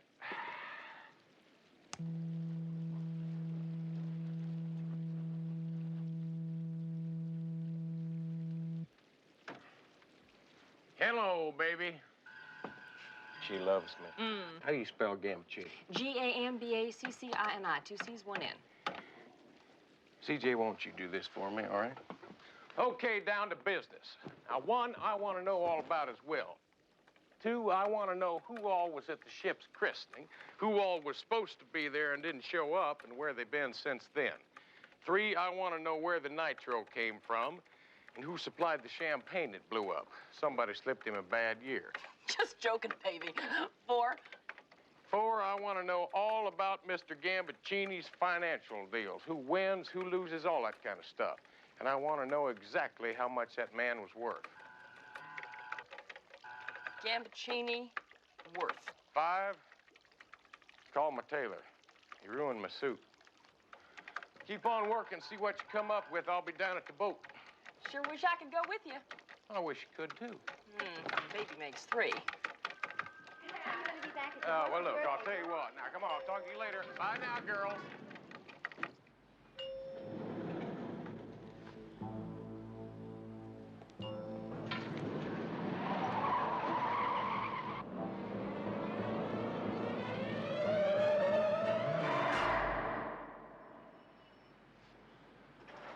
Slim, one of these days you're gonna go that extra ½ inch and I'm gonna be needing new kneecaps. No way. The kid's got it under control all the time.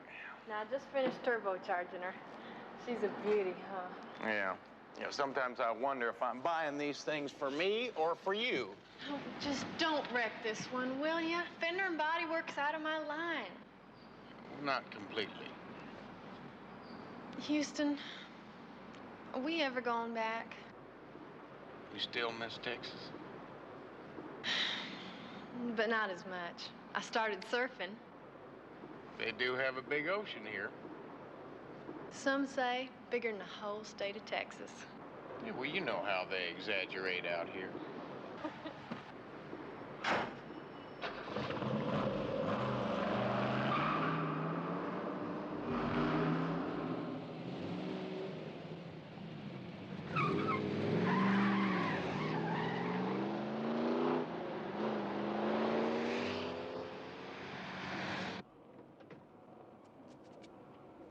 When Houston first got to L.A., he met Vince Novelli, Lieutenant Vince Novelli, LAPD. They had a few go-arounds in the beginning, but before long, he became one of Houston's best friends.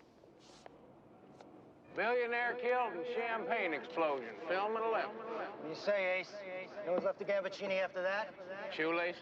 One shoelace. Whom are you representing? Whom? Well, whom I'm representing is Serena Gambaccini. That's whom. It's too bad. Hey, there's an echo in here. What? I said there's an echo in here. I can't hear you, Vince. There's an echo in here. You really felt you had to say that, huh? I'm weak, Vince. Come on, I'll make it up.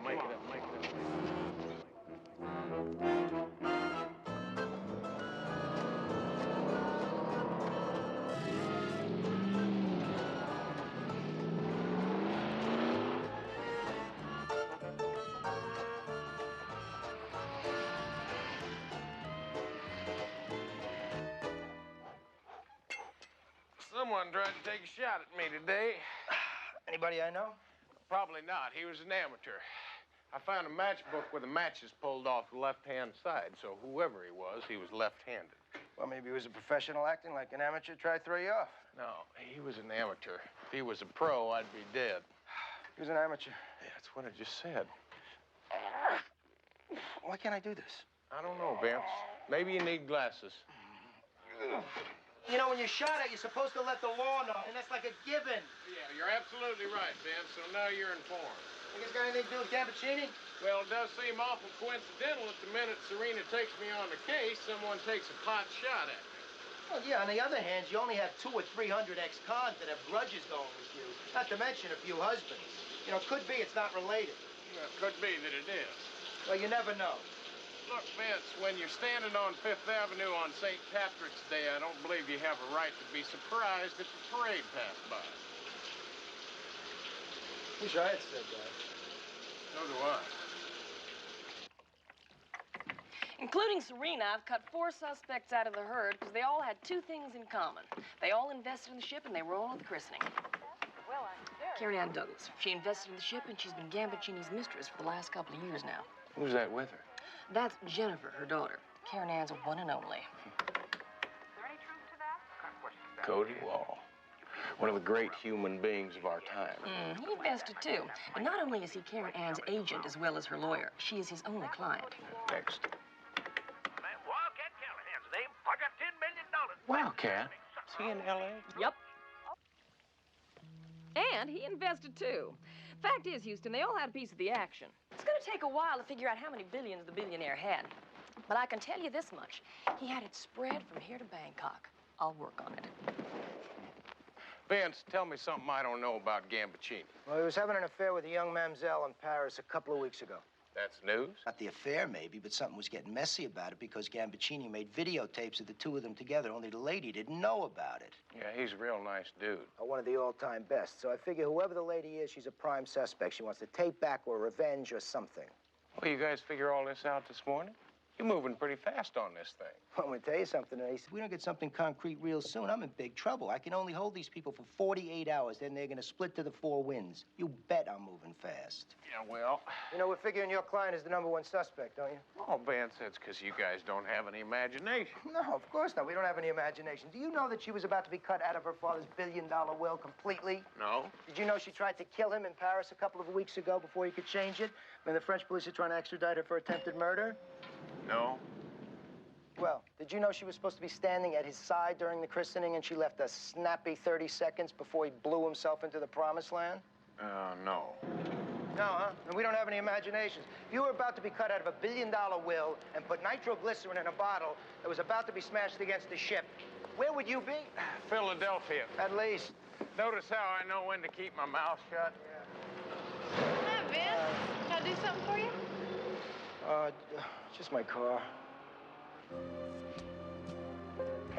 Houston's all cowboy. And where you find cowboys, you also find Indians. This one's called Charlie Eagle. Houston imported him from Texas, along with the rest of us. Now, legend has it, his great-granddaddy scalped Houston's great-granddaddy. They now have a different arrangement. How you doing, Chief? Hey, big time, what's up? Well, I'm working on the Gambaccini killing. Look, would you scout around and see if anybody on the streets got anything for sale on it? All right. Anything else? As a matter of fact, yes. Someone took a shot at me today. And what I'd like you to do is close up the stand and jump in your cab. Put the word out on the street. I want to know who wants me dead and why. Okay. Check you later. You got it. Someone tried to kill him? Paranoid, you know what I mean? He thinks everybody's trying to kill him.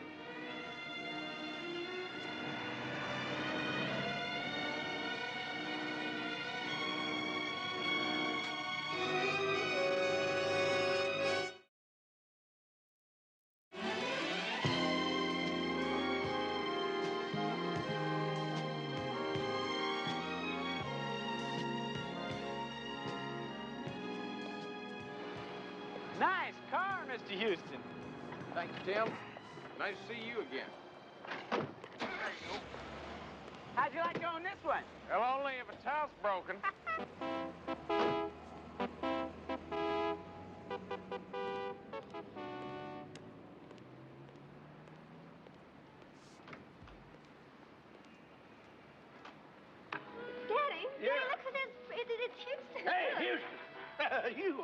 Steve. What are you doing? How you doing? All right. Now, you look good. Yeah, I saw your wheels outside. Now, why didn't you let me know you were in town? Because I was only going to be here long enough to have a cup of coffee. You know my daughter Laurie, don't you? Well, look at you. Hi, Houston. Long time. Well, it's been a couple years anyway. Nice, yeah. Laurie's in here for a birthday party tomorrow night. We really tie one on then, huh? Who'd ever thought I'd ever have a daughter that pretty? Well, you've been away to school, haven't you? Yes, I've been back east. I'd like you to meet my fiance, Preston Amory. This is Houston. How you doing? Look, keep your seat.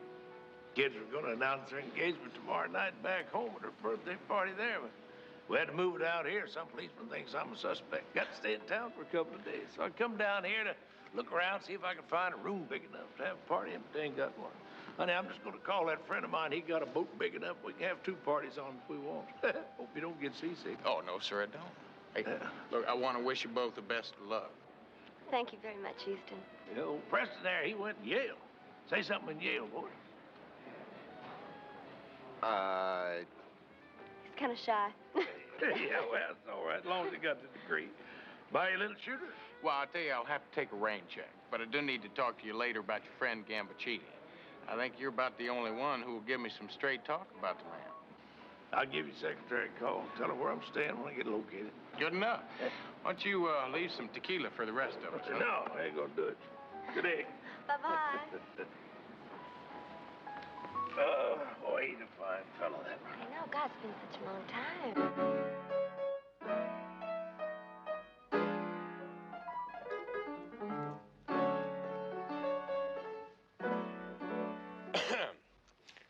I'm looking for Karen Ann Douglas. Who are you? Her hairdresser. Dressing room 1 with the star on it. Thanks a lot.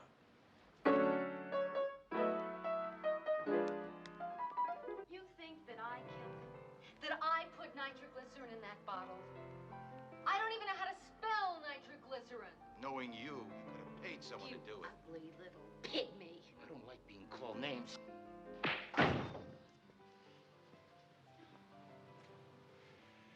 Who the hell are you? Gene Autry? I think you're about ready to leave. So does she. We're not through yet, superstar. Yes, you are. If you don't mind, I'll let myself out.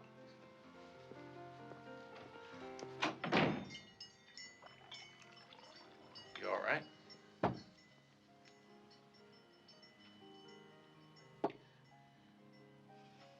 Well, you're not the hotel manager. Not in $400 boots. Oh, I'm sorry. My name's Matt Houston. I'm a friend of Serena. The private investigator. She told me about you. What was going on with him? Oh, nothing. Just the normal client-agent relationship. Well, look, I gotta ask you a pretty tough question. Now, if it's none of my business, I'd appreciate you telling me that rather than lie, all right? Yes, I was Gambaccini's mistress. He owned me. He wanted to own everything. Like this champagne. Have you ever heard of the Chateau de Ville champagne? Oh, yes, I have. It's a small, exclusive vintner, believed to be one of the 2 best, but I didn't know it was available anymore. Why? Gambaccini wanted to own all the Chateau champagne. Now, how do you think he went about doing that? Probably by forcing the vintner out of business and then buying the estate at a bargain price, given the pieces of information I've been getting. That's exactly what he did. And now every year, all the champagne has his name on it.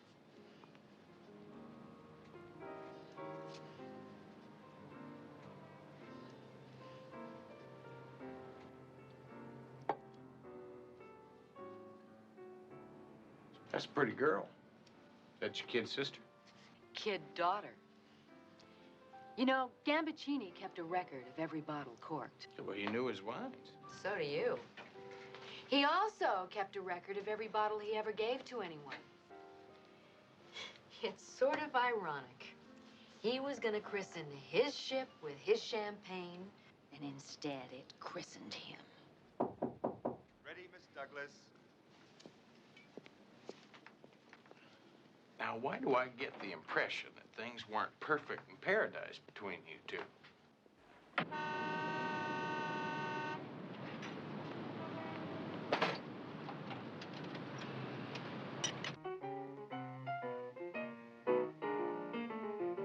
Don't know when I've been so blue. Don't know what's come over you. You found someone new. And don't it make my brown eyes blue? Hold it, Miss Douglas. Guys, you're supposed to go to Blue on bar 12.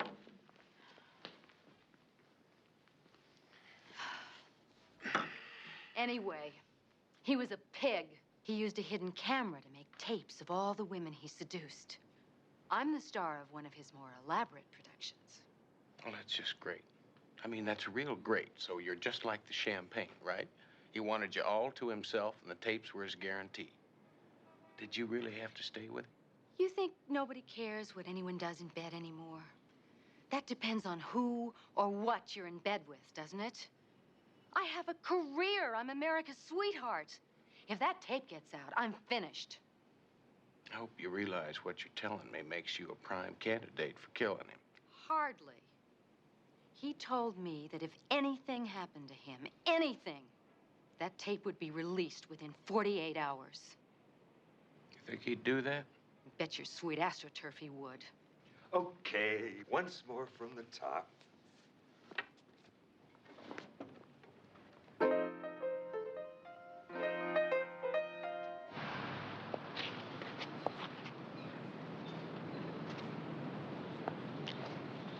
I didn't mean to treat you bad. Didn't know just what I had. But honey, now I do. And don't it make my brown eyes, don't it make my brown eyes, don't it make my brown eyes blue? Okay. Take 10, everybody. That's a nice song. Nice man. Thank you. So tell me, where's the tape now? You tell me. I've got less than 48 hours to find it. If I don't, no more songs, goodbye Karen Ann Douglas. With him alive, those tapes were safe. I hated him, but I didn't kill him. You know, that's what Serena said. The exact same words. And so far, we got one man murdered and nobody killed him. To nobody. Hey, Vince. Hey, looks like we're plowing the same field. Yeah, and you're 10 steps behind the horse. Well, I better step in something because the 24 hours is going fast and I still got nothing to hold anybody on. Yeah, well, if you're going inside to talk to the lady friend, she didn't do it. How do you know? She just told me. She did it again.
Okay, so I was wrong. Somebody is trying to kill you. Well, thanks a lot. Don't mention it. Look, Charlie, I want you to get another message out on the street. Someone's out to get me, all right? I want you to let them know that now I'm after them.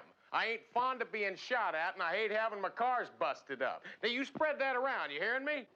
I am Indian. I am not deaf. Yeah. Well, besides that, he ruined my boots. Enjoy your swim? Going to change. Your clothes or your attitude? Did baby get a fix on Gambaccini's bank account?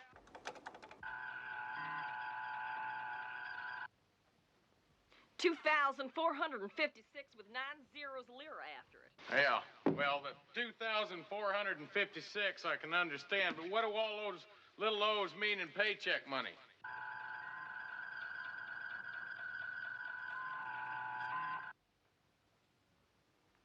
$2 billion, Houston. And it all goes to Serena. You get the feeling you've been had there, pal? Does seem possible. Possible? Houston, of course she did it. She's going to inherit $2 billion. Well, in 10 years, maybe, after probate, he had a clause in his will holding up all the money if he was murdered. He did? Then she didn't do it. Yeah, maybe. What's the latest police report? Well, somebody ripped off Gambaccini's hotel room this morning. What do you think they were looking for? Well, I know if I were Karen Douglas, I know what I'd be looking for. And that's a videotape. What about the nitro? Not a thing. Well, that's just great. That's real fine. Come on, let's go. Where are we going? To Gambaccini's funeral. I'm not dressed. You won't mind. Oh, yeah, right. Well, I'll tell you what, girls. I'll catch you later, all right? Thank you.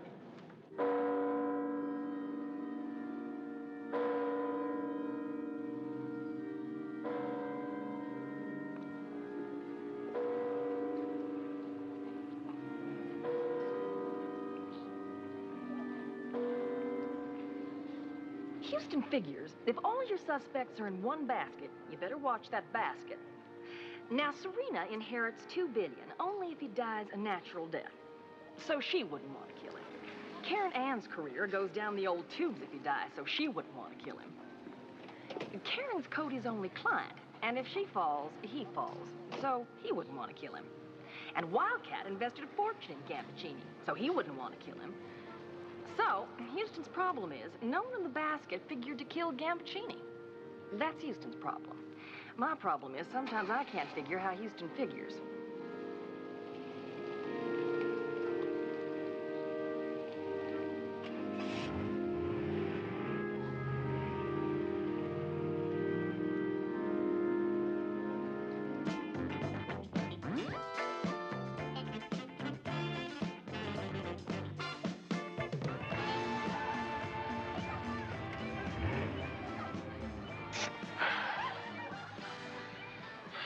Sounds like a party. Or a celebration. For a murder? Of course, if you really want to give him a little pep, a little of that Mexican blue juice in there, that'll make that sucker sit up and talk. To your very bad health. My bad health. Live forever, don't you know nothing?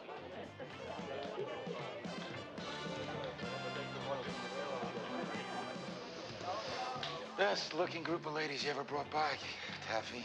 Mm-hmm. It should be. I see most of them in first class. That's the way it's gonna be from now on. First class. Hey, Jack, why don't you move around and see that everybody's got something they want? Come on, let's go for a swim.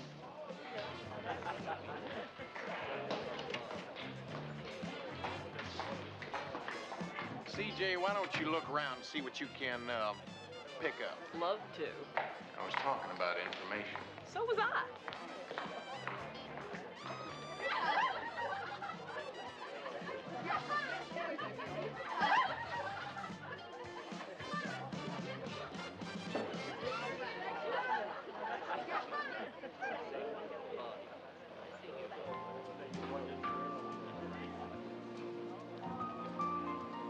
Get out. Go turn into a pumpkin.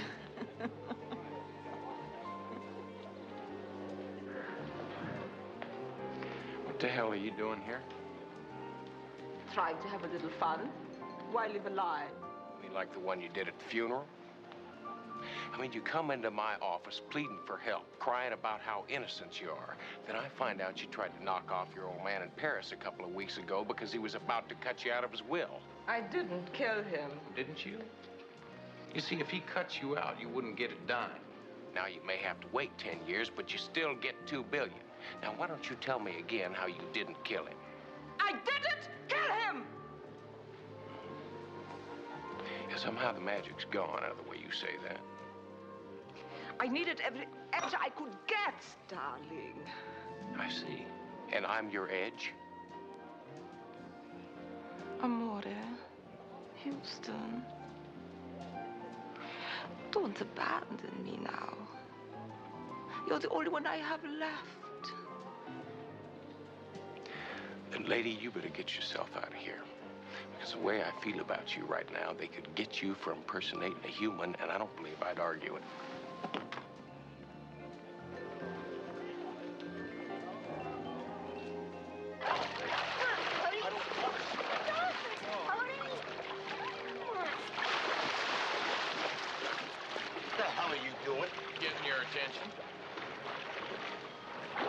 I don't remember sending you an invitation. Well, that makes us even. I don't remember getting one. Do I know you? Shut up, stupid. So I'm not broken up that he's dead. So what? They don't send you to jail for having a good time. No, but you can go to jail for blackmail. See, I figure you know where the tape is that Gambaccini made of Karen. And I figure you plan to use it to keep her under your heel the same way he did. I don't know anything about any tape, so stop pushing me around. Well, that's not pushing you. This is pushing you.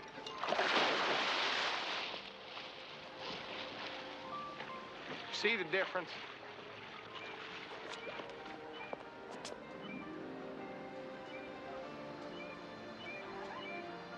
You really that tall, or am I standing in a hole? I was hoping you wouldn't say that. He's not welcome here, reject. Maybe you can explain it to him. Look, maybe the two of us could just talk this thing over real friendly-like. Sorry you gotta be leaving, Houston. Maybe next time. Well, I didn't want to wear out my welcome anyway. Look, dummy, next time you hit me, use the other hand. I sleep on this side. Can I buy you a drink? No. How about dinner? No. Nachos and a nightcap at my place?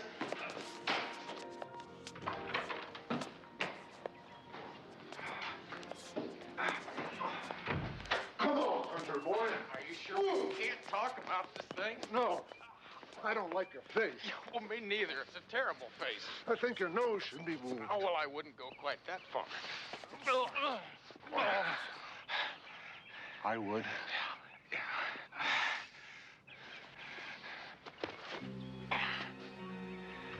Okay, dummy. Let's see if your 300 pounds can stop a 45. Come on, I'm begging you. Houston, what's going on? Get in the car, CJ. This dummy just smartened up.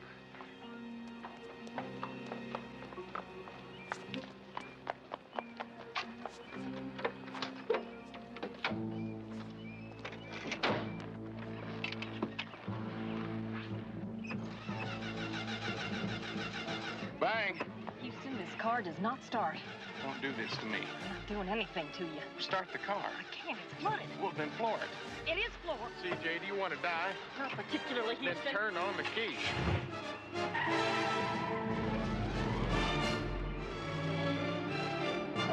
It's Diamond Dead, Pair of Hearts, Gilly's Gal, Vanilla Skate, and Johnny Vitaro on the outside. Pair of Hearts and Vanilla Skate, Johnny Vitaro on the outside. As they come around the clubhouse turn, here they come with Vanilla Skate and Johnny Vitaro. Diamond Edge also challenging on the far outside. Going to the whip now is Howie Portson, and he's coming up on the outside in the three-quarter in 132 and change. Down the stretch they come a 16th of a mile to go. Vanilla Skate on the inside. Johnny Vitaro on the already down about 20,000. And Vanilla Skate is the winner by a head. It appears 30,000. it was Johnny Vitaro. Come on. And Pair of Hearts Let me listen to you. Never bet on a horse if you ain't got a jockey on his back, much less own one. Bye, Daddy. Where you going? Press and I are going dancing. Yeah, dance. Yeah, wouldn't you like to say, old boy, if you ain't dance? Yeah, you really got something special there, Wildcat. You know that, don't you? Yeah, thank you. I do. I just don't want that boy hurting her. Don't want anybody hurting her for that matter. Well, I don't blame you. Yeah. Oh, I know he's not perfect, but she loves him. But Yale? Oh, you know, I never knew a billionaire who ever went to college. Known a few millionaires who were well fixed, had a good education, but I've never known a billionaire. You want some bourbon? Well, why not? Oh, boy. Let me tell you about Gambaccini. Go ahead.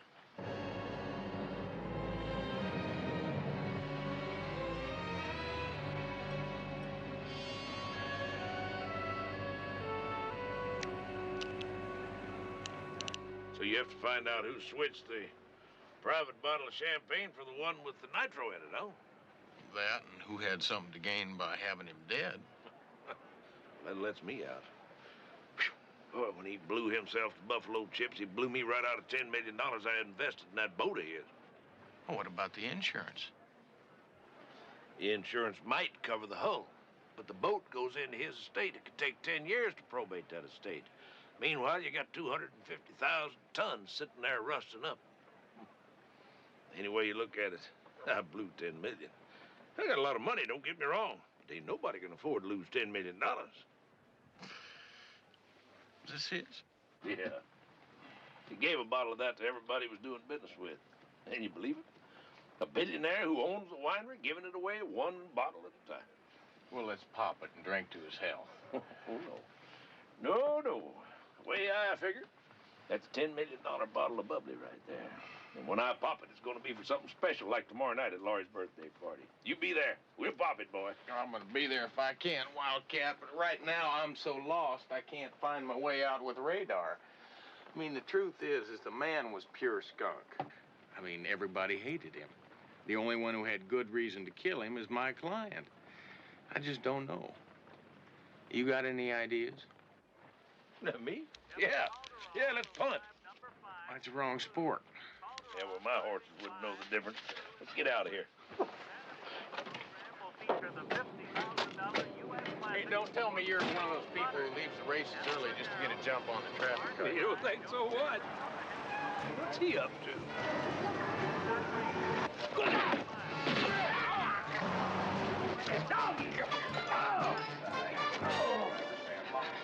Are you all right? Yeah. Oh, that hurts. Did you get a look at him? Yeah, I saw him. I know him, too. Perce Whiteley. He works for you, Wildcat. Yes, he does.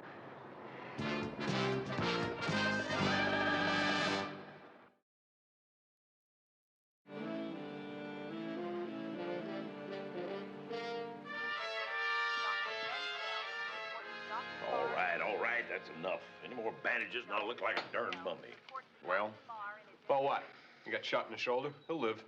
Yeah, back home we'd call it a flesh wound. Okay, you can take care of the bill when you leave. Daddy? Daddy, are you okay? Oh, my goodness. Oh. I'm all right, honey. I do more damage than this shaving of a morning. Need a statement, Wildcat. Well, I got shot. I was looking for something a little more definite than that. Do you know any reason why Perce Whiteley would try and kill Houston? Perce did this? I'm afraid he did, honey. Why? I have no idea. He's never said a bad word against Houston in his life. I'll swear to it. I mean, ever. I didn't even know he was in town. I can't believe that Perce Whiteley would do something like this. I mean, I've known him my entire life. He's a sweetheart. What's Whiteley do for you? He's kind of a troubleshooter. Looks after the wells, supplies, equipment. A little of this and that. Is he in debt? Does he need money? No. In fact, the answer to everything is no. Daddy, listen. I think that we better cancel my birthday party tomorrow. Oh, no, honey. That's got nothing to do with this. In fact, we all need a little relaxation, let down a little bit. And you're invited. No need for you to bring any presents or anything like that. Just maybe an automobile, fur or two. Yeah. Hang back. Why? We need to talk. I'll see you tomorrow night. You rest up, you hear? Yeah, I got the perfect cure, you know what I mean. What do you say we eat and talk? Come on. How about Mexican? How about Chinese? Italian is usually the compromise when Vince and Houston argue about food. And according to Houston, the best Italian food in town is served at Mama Novelli's. She's exactly who she sounds like she is. Lieutenant Vince Novelli's mama. And she makes the biggest, the bestest trompe on your tongue, tear out your tummy pizza in I L.A. hate to say this, Ace, but it did ever occur to you that maybe Wildcat put this guy Whiteley up to trying to kill you? You're crazy. Wildcat's been more of a father to me than my old man. Besides, why hire a killer that works for you? What's the matter with the cannelloni? Oh, cannolis are just fine. Che cannoli? Cannoli's a cake. Why don't you eat it? We just haven't gotten there yet. Hey, come on, get there, figliolo. Mama, we're talking. Senti, if God wanted you to talk while you ate, he'd have put your tongue in your ear. We better eat. I'm eating, but I still think Wildcat could be in on this thing. Vince, he just took a bullet that was meant for me. Well, maybe he and Whiteley planned it that way. He only took a nick in the shoulder. Vince, sometimes I wonder about you. Now, unless we're talking about Annie Oakley here, it'd have to be the greatest piece of shooting ever done. 2 inches down, and Wildcat gets it right in the heart. Maybe you're right. Maybe? Here, put some Parmigiano. It'll taste better. Oh, really? No, thanks. Mama! You got a girlfriend? Mama, we're talking business. Hey, so am I. He's got nobody to feed him. He's gonna get the skinny just like you. Guarda che roba.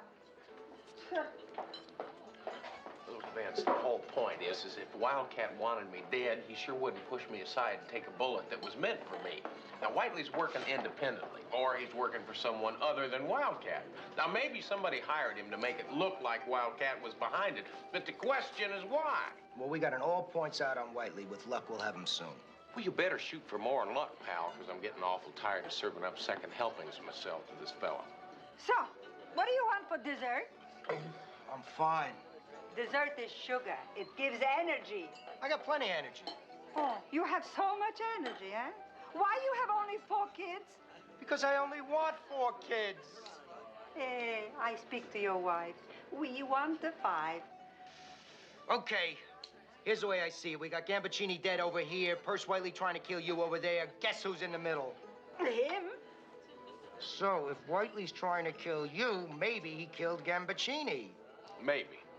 Well, since it's less than 24 hours before all our suspects do an adios and go south, I suggest we make definites out of maybes before tomorrow night.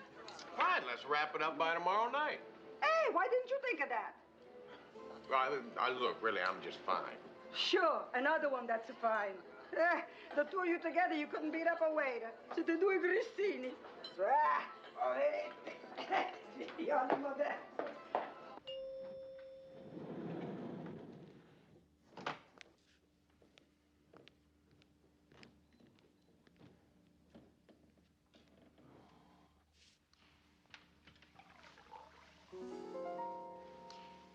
I'm only half asleep. Well, I'm only half awake. How'd you get in here? I told one of your secretaries you were expecting me. She didn't seem to mind. Yeah, well, I teach square dancing 3 nights a week. So why don't you tell me why you're here? I got shot at a couple hours ago, and my sense of humor is a little on the ornery side. I'm here because I feel really disgusted with myself for what happened at Cotterwell's. And I would just like to make things right.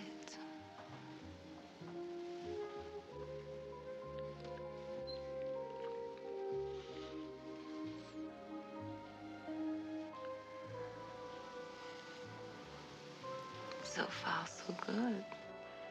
Serena.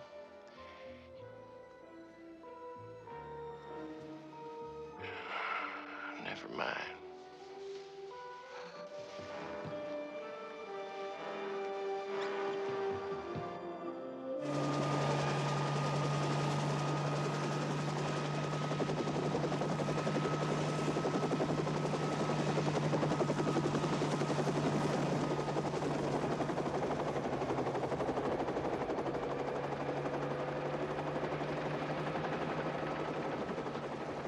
Nothing bothers Houston more than not knowing the answer to something. He couldn't figure out who wanted Gambaccini dead. He couldn't figure out why Perce Whiteley would come all the way from Texas to kill him. And he didn't know if it was connected to the murder of Niccolo Gambaccini or not.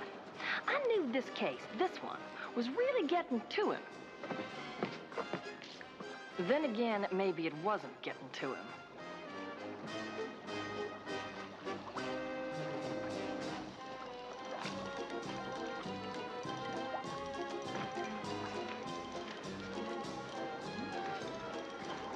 Charles.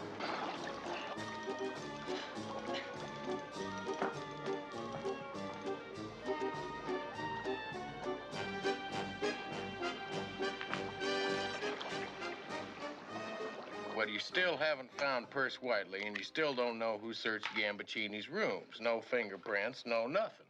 We're doing just as good as you are. Thanks. Don't mention it. What? Oh, not you, Vince. Look, any idea when the rooms were searched?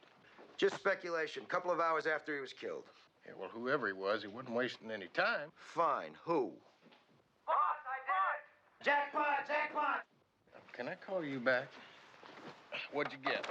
Well, Mr. Perce Whiteley hasn't been seen in Houston for 2 days, and part of what he does for the oil company is handle explosives and yet access to nitroglycerin. Thanks, CJ. And I also checked around one of my old buddies who works down there, and he told me that some nitro had been reported missing. 2 whole ounces. Of course, they're trying to keep that quiet. Oh, I don't blame him. You don't want that stuff sneaking out of the barn. You don't. So that's it. He has tried to kill you at least 3 times. He was in town. He had the nitro. He did it. He killed Gambaccini. I want a raise. Talk to Murray. There goes my raise. We still don't know where Whiteley is. Easy, find him. Yeah, but how? Well, that's also easy. Advertise. No, I'm talking really big here, you know, like huge. Something really tremendous. Well, how about several bouquets of glads and mums just woven together? Now, that would be very grand. You don't understand me, partner. I mean huge, you know, like Texas is huge. You want a bouquet of flowers as big as Texas? No, I want it big enough to look like it came from Texas. You know, the horseshoe. Yeah, with a big red Valentine heart in it that says, "Happy birthday to Lori from Houston." And I need it by tonight. Well, sir, I'd have to hire at least 5 people just to help. And, well, thousands of flowers. Well, that's very expensive. No, let's do it. I tell you what, when you get finished, put it on the back of a truck and run it around town. And make sure it goes past every television station in the city, honking all the way. And deliver it to this address by 4 o'clock. Sir, do you have an account with us? I have some friends that do.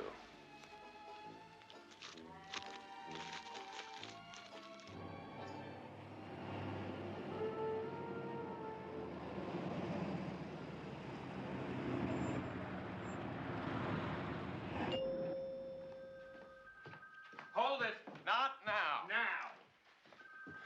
Some guy just called from a florist shop to verify that you were you. Tell him I'm me. You ordered an 11-foot flowered horseshoe? Yeah. Why? Because I want somebody to know exactly where I'm going to be this afternoon. Only this time, I'm going to be waiting for him. Boy, have I got bad news for you. Boy, do I need a drink. I just blew $1,000 bribing Cody Wall's secretary. I'll make it a double. Now listen, Houston, Cody's not just your average 10% agent.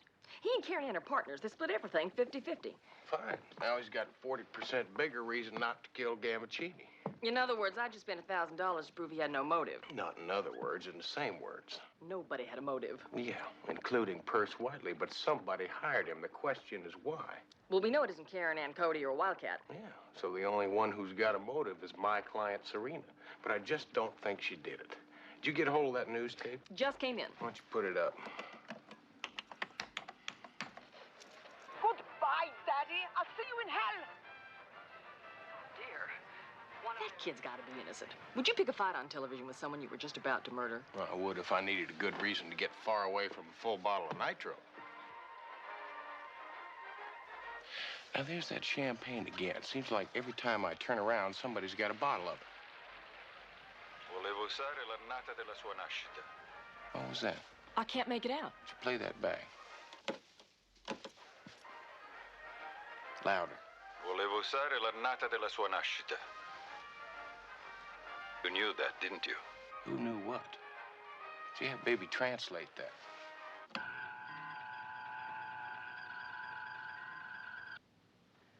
The year she was born. What does that mean? I don't know yet. The year she was born. Who? Boss, there's a surprise for you in the gym.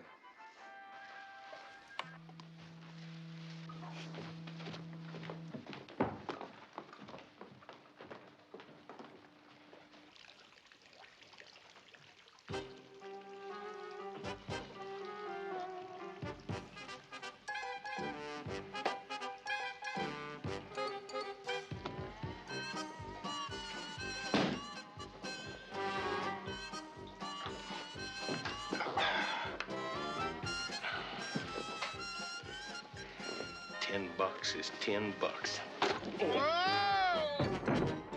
Thanks a lot. Houston? Houston? Houston, are you all right? Houston, are you all right? What are you doing down there on the floor? Resting. Now, you listen to this.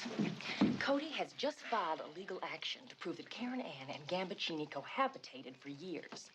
He'll win, too. And evidence will be spread across every newspaper on Earth. But what the newspapers will not spread is that if our two lovebirds live together, then little old Karen Ann is entitled to half of Gambaccini's estate. $1 billion. And she sure didn't have to worry about that tape destroying her career, now did she? No, and it's certainly a good motive for murder, Houston, not to mention her 50-50 partner who gets half of the $1 billion. Thanks a lot. For what? Because now everybody we thought wanted him alive has good reason for wanting him dead. Maybe they all killed him. Where are you going, Houston? Where are you going?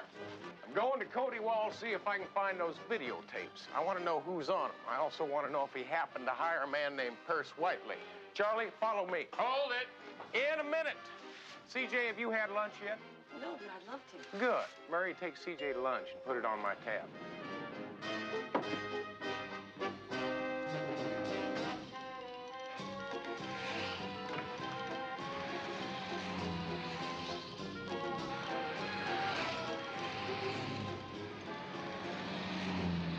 To get to Cody Wall, Houston had to pass that big grunt he called Reject. Now that could ruin his whole day.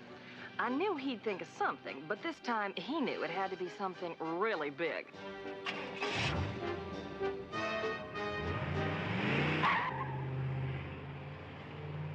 No, I don't want it covered up. I want it spread across every single newspaper in the country. Now you listen to me. I'm giving you the inside track on the story of the century. Yeah, that's right. Karen Douglas and Niccolo Gambaccini. That takes care of that. Maybe. What do you mean, maybe? Everything except. Except what?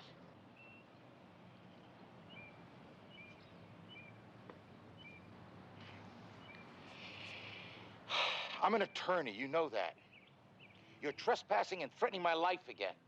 I have a witness right over here. I'll give you 500 to 1 that the lady never testifies against me. Oh, yeah? Well, you don't know Taffy. No, Cody. You don't know Taffy.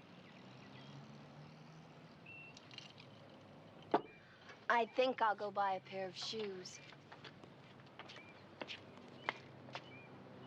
Thanks for calling me a lady. Hey, you! I own you!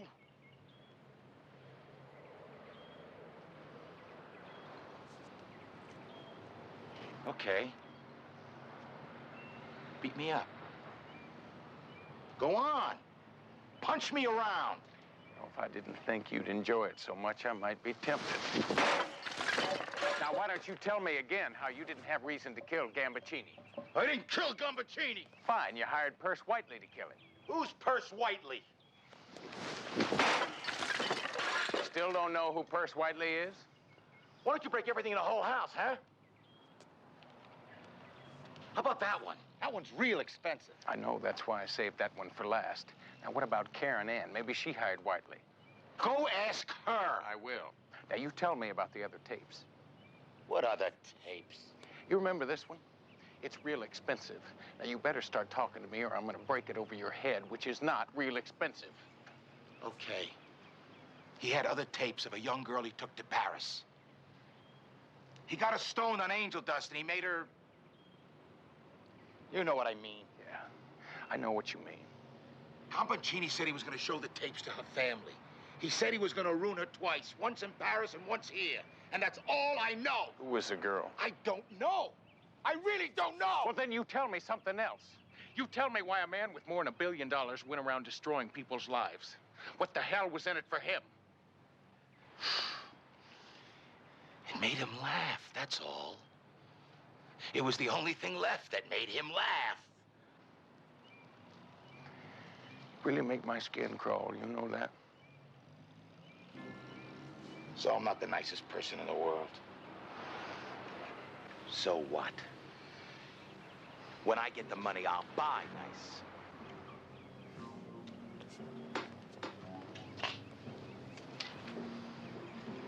He didn't have that much.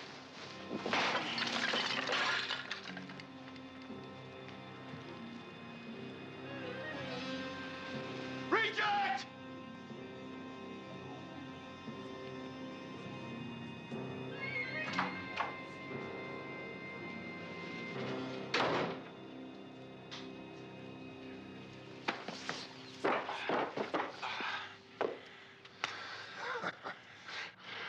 That's gonna stop me. Oh, I brought it for you. Here. You see, I think you're gonna need it. I'm about to take a big gamble here, and I'm betting myself that you got a thick stomach and a glass jaw, and I'm about to find out. Swing, dummy.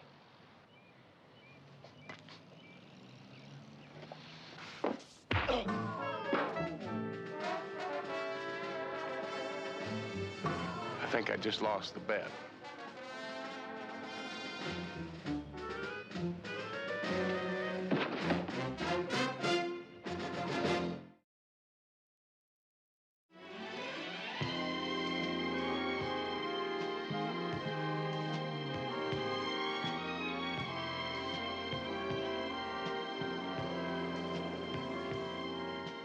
Houston figured the answer to this riddle had to be in those elusive tapes. Who was on them and why? And he figured they had to be in Gambaccini's suite. Someone had ransacked it once trying to find them, so he figured maybe he'd take a shot at it.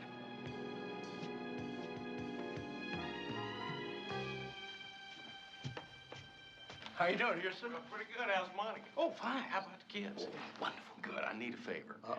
Lieutenant Novelli's not gonna like it. Oh, come on, Bob. Now, didn't I give you a sure thing on the Super Bowl? Novelli won't mind. Thank you, Bob. Oh, think nothing of it. In fact, forget it.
Here's everything you ever wanted to know about Perce Whiteley. Now, what do you want to know? Everything. Everything. Let's see. You sure you want everything? Come on, Vance, read it. Percival Albert Whiteley, age 43, no prior arrests, high school graduate, married at 18. Here's a picture. Plays semi-pro ball, good work record, wife dies in 56, had a mental breakdown, recovers, joins the Army, good service record, honorable D, goes back to work for Wildcat. How did his wife die? Childbirth.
Yeah, I'll be all right. Just need a little time to think.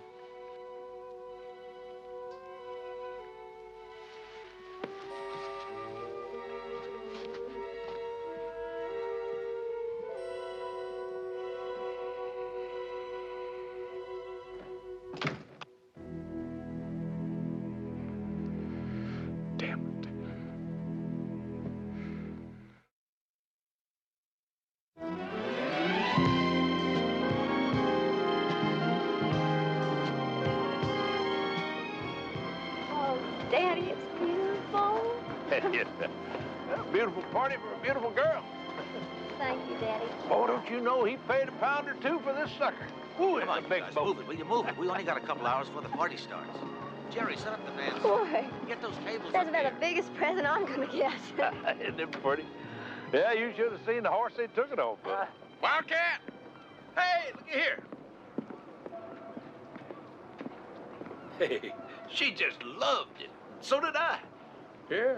Hey, let me see that suit. Ooh, that's the prettiest thing I ever saw on a fellow that wasn't in a casket. Yeah, well, I just got it off the rack, $49.50.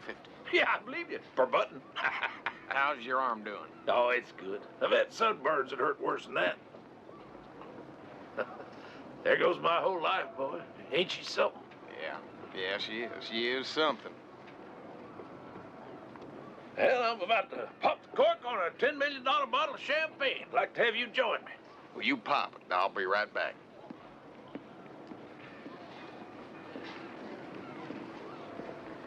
Excuse me, can I talk to you for a minute? I want the tapes.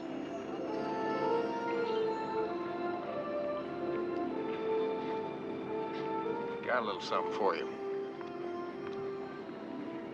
Want you to keep on singing.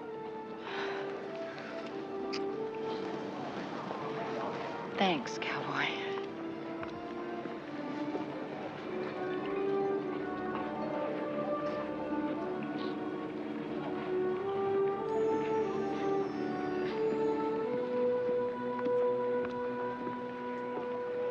Ciao, caro. Come stai? I want to talk to you for a minute. Got your father's tape of Karen Ann. It's for sale. What do you mean? I mean, it's for sale. You want to buy it? Why should I want it? Well, I don't know, but I'm about to find out the truth about you. How much would you pay for it? $2 million? How about 3? Yes. 4? 5 million, maybe? Darling, $1 billion is 1,000 million. 5 means nothing. Why? Why not? No, you tell me why. You don't leave me a graceful exit, eh? I didn't mean to.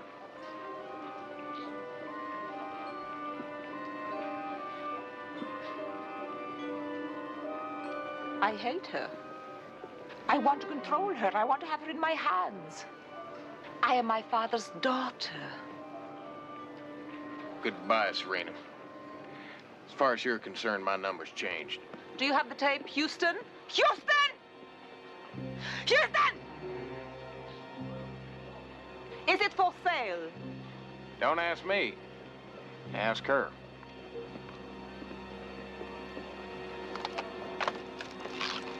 Karen, stop it! Stop it! It's proof that you live with him. We need it in court. It's worth $500 million. Brava. Damn it, Houston! Nice little boat your friend's got here. Yeah, boy, did you know he got a pretty penny tied up in this sucker? Well, it's Laurie's birthday.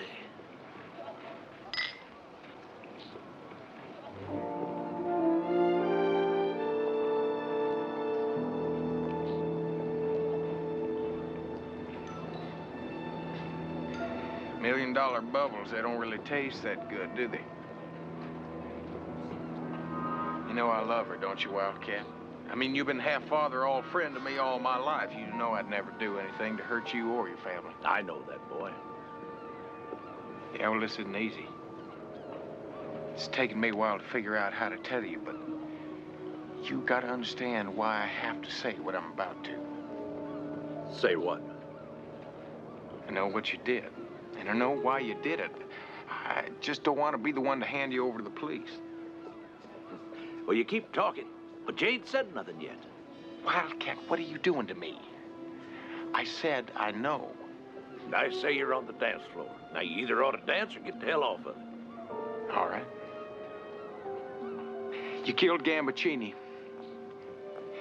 You killed him because he drugged Laurie in Paris and went to bed with her. He showed you the videotape he made of the both of them, and he threatened to show it to her boyfriend. You took the nitro off Perce Whiteley's rig, you put it in a champagne bottle, and you blew him to kingdom come.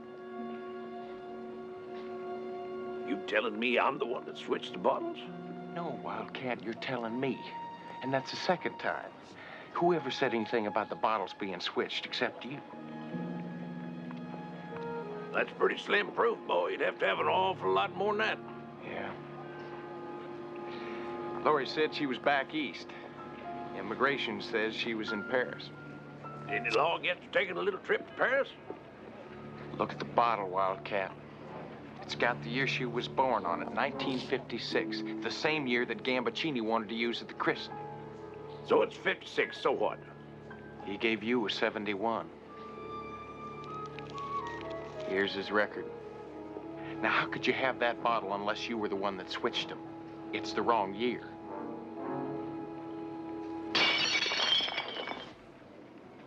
Now what have you got? Now, what jury do you think is going to believe that I killed Gambaccini? Then took a shot that was meant for you, meant for the man that was trying to find the killer. What jury do you think would believe that? You took the shot to save me. You didn't know it was Perce Whiteley because you didn't hire him. He was working all by himself. You asked me if I saw who it was because you were checking me out. Because in that split second, when you saw Perce Whiteley, you knew what he was doing. He was going to kill me. Now, you knew that he figured out the nitro was missing, and he knew that you hated Gambaccini. He knew that you were at the christening. Wildcat, you. Laura's not your natural daughter. She's Whiteley's.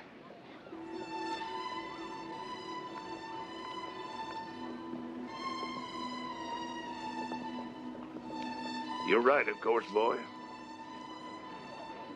Old Purser's wife died of childbirth. He went off the deep end, had a complete breakdown. There wasn't anybody around that could look after the little baby except his best friend, me. I was only going to look after her till he got out of the sanitarium. It took a whole lot longer than either one of us had ever figured. The time he finally came home,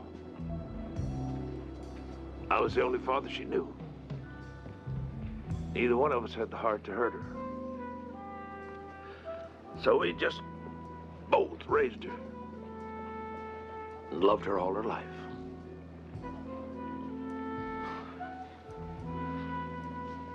Did you get that tape, boy? Yes, I have it. You didn't have to kill him, Wildcat. He was gonna show that tape all over the place. That would have killed Laurie. I couldn't stand that. No, but you could have come to me. We could have worked something out. You didn't have to kill him. He's here, isn't he? He is. You could let him kill me. Maybe I wish I could. Come on out, Perce. He knows everything. No. Ow! Flash away!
Y'all probably realize that when Houston sets his mind to something, he almost always gets it done. Well, you see, his horse made him mad, and losing that $10 bet made him even madder. So there were two things he absolutely had to do. Bust Gutbuster and get his $10 back. Like he said, it's the principle of the thing, CJ. Only in this case, he figured his principal could earn him a little interest. Oh, there is one other thing you probably now realize about Houston. Like most Texans, he overdoes things a bit for his friends. CJ, are you absolutely positive, no mistake, certain that he still can't ride that horse? Bo, I'm telling you, he bought a mechanical bucking machine to practice on, and he can only stay on it for 2 seconds. What do you think? I don't know. I feel like a chicken hawk's about to dive on the hen house. Lamar, would I bet my own $10 on anything that wasn't a sure thing? Never have. Never will. What are you guys worried about? I'm telling you, it's a sure thing. No one can ride that horse. Charlie, I just bought a new wetsuit, surfboard, roof racks, couple pairs of flippers. I'm fresh out of jeans. I'm tapped out. That's good. How about you? I don't know anything about horses. Terrific. I don't want to blow $10 betting Houston he can't bust a Bronco. Listen, this is not just any Bronco, it's this Bronco. I don't know. What do you think, Vince? I don't know anything about horses. Guys, I'm Indian. Trust me. Do I know about horses or do I know about horses? You really think he can't ride that horse? It's like betting on Sitting Bull, that little bighorn. I don't know about Sitting Bull either.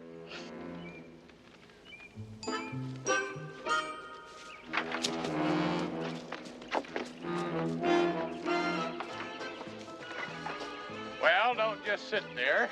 Do I have a bet or don't I? Bo? You're on. $10 says you can't ride that horse.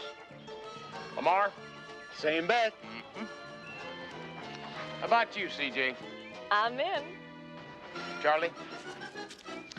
Why don't you make it $20? No, 10's my limit. How about you, Slim? You sure? Look, I'm Indian.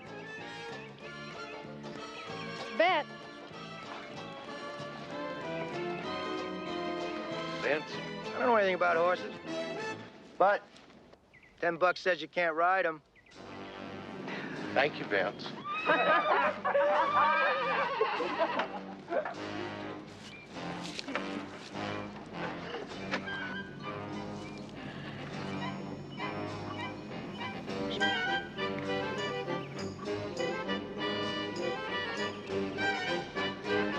Let him out.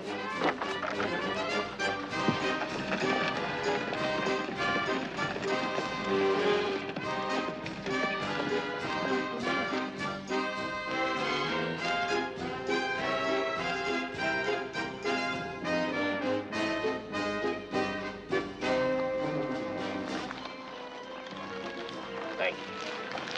Thank you. Oh, thank you. Yes. Thank you. Thank you, Vince.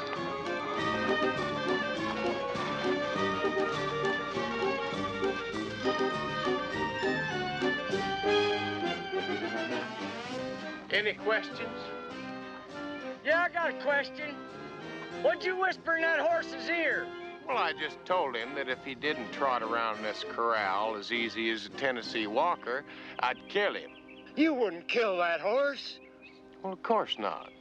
He doesn't know that.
Mr. Graham, we've been waiting for you.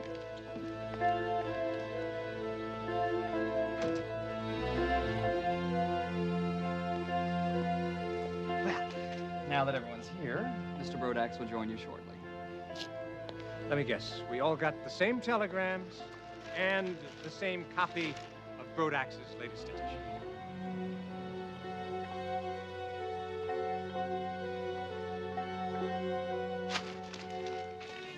We never met formally, but since we're sharing the same headline, I'm Wally Hanrahan. Frank Graham. Of course, you recognize Carl Ross and Cindy McNichol. I think you're the best magician in the world. Thank you. And I think you're beautiful. And I think you're pushing your luck. Coffee, anyone? Make mine black, Wally. Get your own, Brodax. Is that any way to greet an old friend? What's this all about? Well, if you must know, boys and girls, it's about a special edition.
CJ, like I told Murray, I'm up to here in trouble.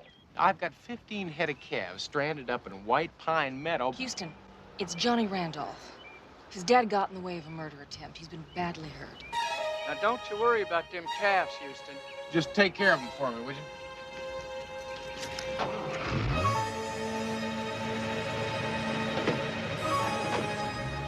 Okay, girls. Back in the bus.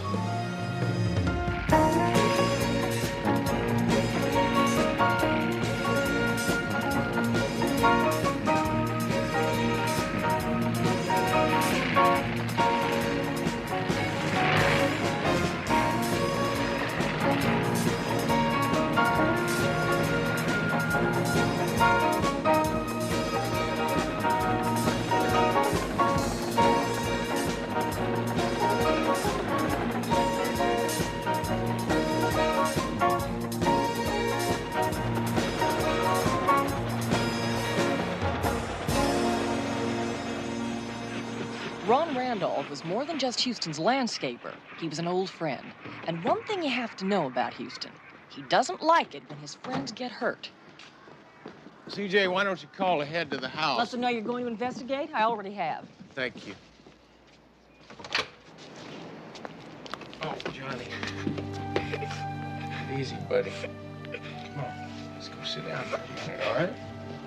Come on. You'll be all right. Here, have a seat there, partner. Listen to me. It's gonna be all right. You get my word on that, okay? But the doctors don't know me. I know, Johnny, slow down for a minute, okay? Johnny, you're gonna have to be the man in the family for a little while now. You know that, don't you? I know you're scared. Think about how scared your brothers and sisters are. You want to help him, don't you? Yeah, sure you do. I know you do. You get to pull up real hard now and get a hold of yourself. You do that for me, won't you? Yeah, I know you will. Now, you got to tell me. Tell me exactly what happened out there. I'll tell you what happened. Someone tried to silence the press, kill the First Amendment. Well, let me tell you, the pen is mightier than the sword. Johnny? Just who the hell are you? Brodax. Al Brodax. I'm the publisher of Tattletale. Johnny, I want you to call this number and ask for Cappy. He's one of my best reporters. He's going to ask you some questions. And you're going to make $50. You'd like to make $50, wouldn't you, Johnny? But what do I have to do? Just answer Cappy's questions. Oh, and we're going to need a photograph of you, too. It'll be a wonderful article, you'll see. I saw my dad electrocuted. Just a warm, sensitive human being. Yeah, just why don't you tell me exactly what you're doing here? Someone tried to kill me this morning, Mr. Houston. My swimming pool was sabotaged. 220 volts of electricity. When the boy's father tried to retrieve some papers for me that had fallen into the water, he nearly got killed. I want to talk about our catching and convicting the lunatic who's done this. Our catching? Someone from here called and said you were investigating this matter. Well, I'm here to join forces with you. I'm ready to lend the full power and investigative capabilities of Tattletale. What do you say? I'll tell you quite honestly, Mr. Brodax, I'm not interested in you or Tattletale helping me on this case. But I tell you something else. I'm going to find out who tried to kill my friend. Johnny, Houston, don't worry about it. I'll get Johnny back to his family. Fine. Remember what I said, all right? I'm going to show you the way out. You get a hold of Murray, and you tell him to get down to the nursery and start taking care of things. Simple, really. The electrical line leading into the water pump was cut and fed directly into the circulator. So if Brodax wanted to take a little dip in the pool... He'd have been dead before he came up for air. Yeah. Lucky Ron Randolph was wearing rubber boots. Took quite a jolt of electricity, but he's still alive, barely. Vince, how tough would it be to really change that kind of wiring? It's a cinch for anybody with a basic knowledge of wiring and electricity. So let me guess, our would-be killer was wearing gloves so there aren't any fingerprints? Yes, but we are not completely without leads. Losers of the year.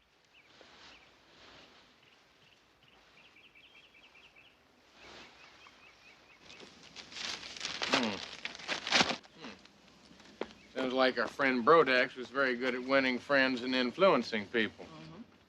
Mr. Houston, have you solved the case yet? Well, I'll tell you, Mr. Brodax, Lieutenant Novelli and myself were just going over the suspects when he handed me this. Eye-catching, isn't it? Should be a sellout. Mr. Brodax, I doubt that the people on the front page share your enthusiasm. I'm not in this business to make friends. By the way, my offer still stands if you need any help. Yeah. Well, listen, have any of these people ever threatened you before? Well, they all did this morning. You see, Mr. Perhaps I should explain. Last night, I sent each of them an advance copy of this week's edition and asked them here to get their reactions. It seems like you got yourself a whole swimming pool full of reactions, Mr. Brodax. And a front page full of suspects.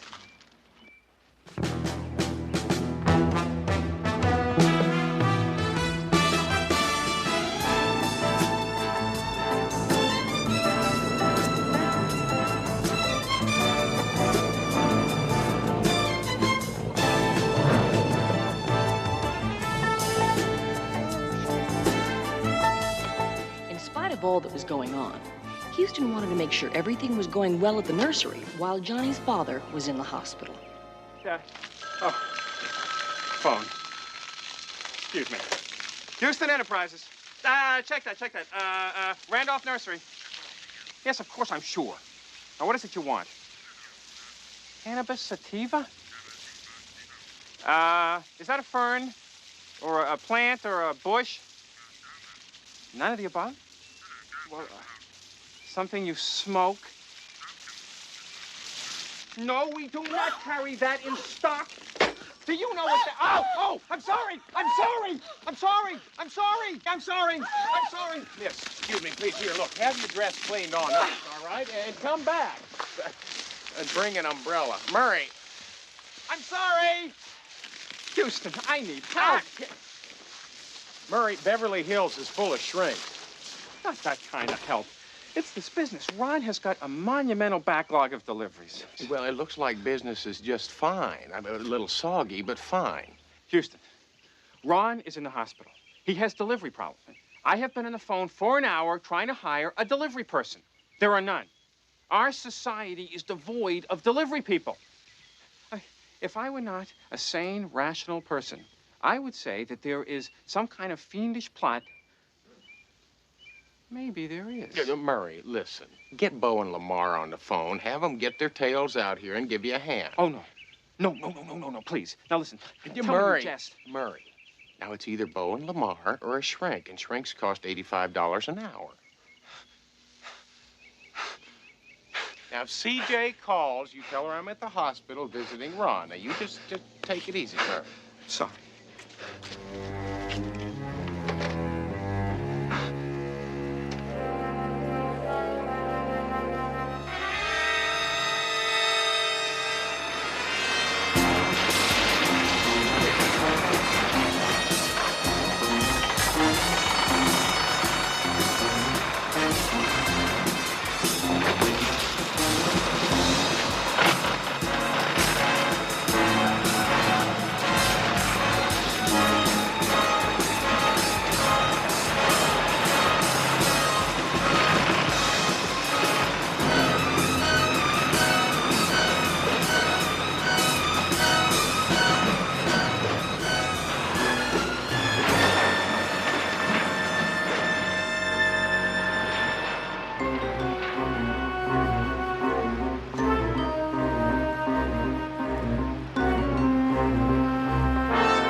That's not meat you're marinating.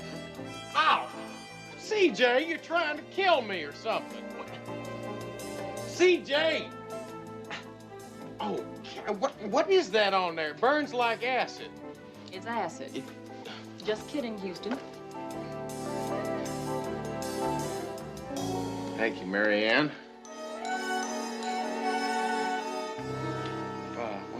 Did you see the look? What's wrong with Mary Ann? What's wrong with Mary Ann is her name's Alex. Oh. Ouch! CJ! Houston, would you stop being such a baby? Baby, that reminds me, I knew there was something else we could be doing besides this. She's all programmed and ready to go.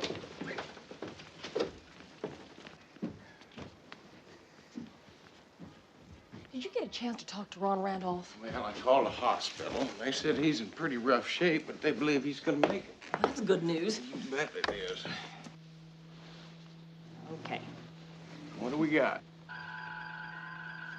Hello, baby.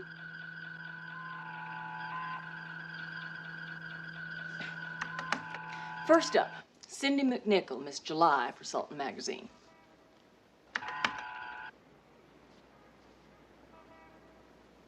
You don't suppose Baby's got a copy of the centerfold in there? We'll just put it up, okay? Oh, that's nice. Try not to drool all over the couch, Houston. Now, Brodax alleged in his newspaper that Cindy only got the centerfold because there was pressure from certain individuals in organized crime, namely... Carl Champ Ross. The Champ? Mm-hmm. Yeah, he's one of the most ruthless men in organized crime. He fancies himself as a boxer. His most recent stint in Leavenworth, he had a standing invitation to $10,000 for anyone who could stay in the ring with him more than 3 rounds. Anybody ever take him up on it? Only the slow-witted ones. Yeah, who's next? The Amazing Graham, magician. One of the most popular in the country until Tattletale printed an article saying he was a bigamist. Married 3 women at the same time. Apparently has put quite a crimp into his bookings. Yeah, not to mention the alimony.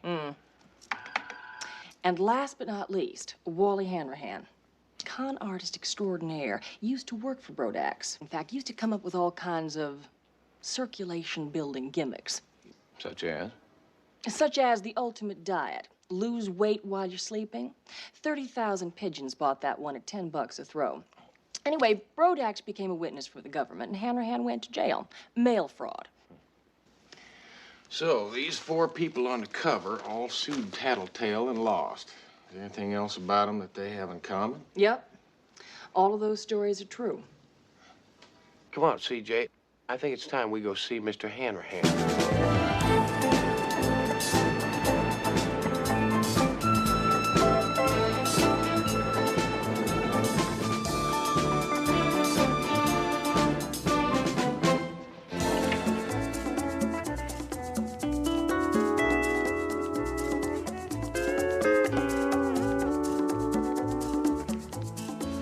Welcome to Tahitian paradise. The island where your dreams can come true. You suppose we're in the wrong office? Do you care? No. Follow us, please. Anywhere you say.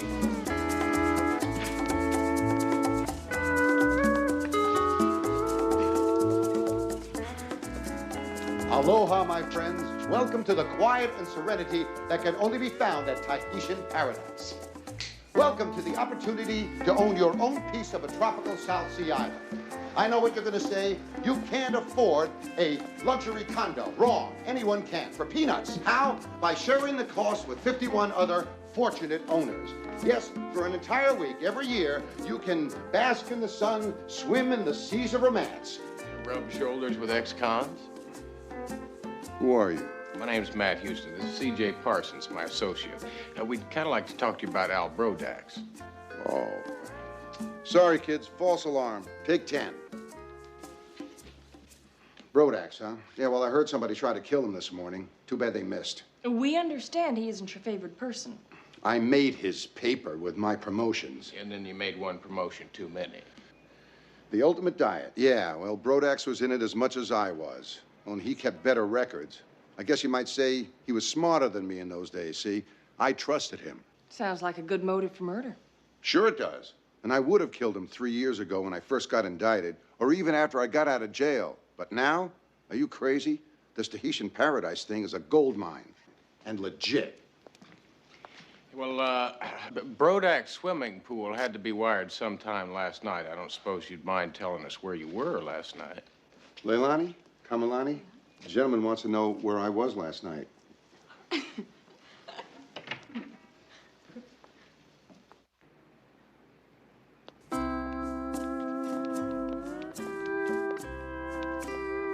Aloha, you all. Aloha, my friends. Welcome to the quiet...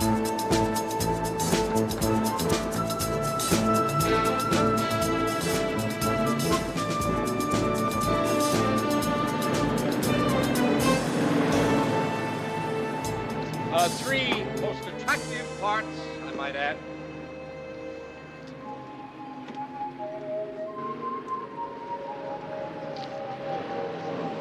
Etc. Bravo, bravo. Let's get in front of it.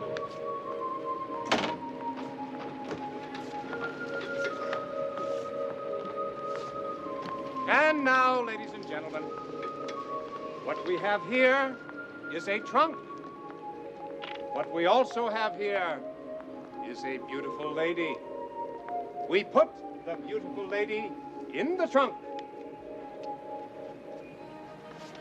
making certain, of course, that there is no way that she can get out.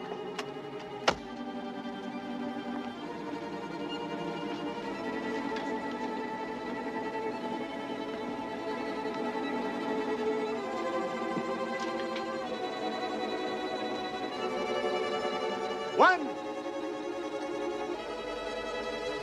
two, three.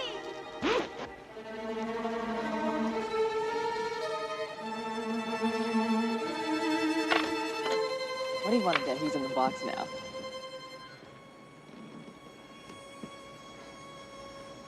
He's really amazing. Yeah. I'm also a mind reader, and I'm getting a name.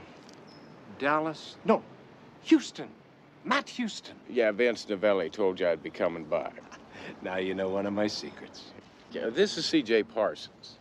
Ah, for you. Sorry about that. Do you mind? Well. Let me try this again. For you. Thank you. Here, I'll get rid of that.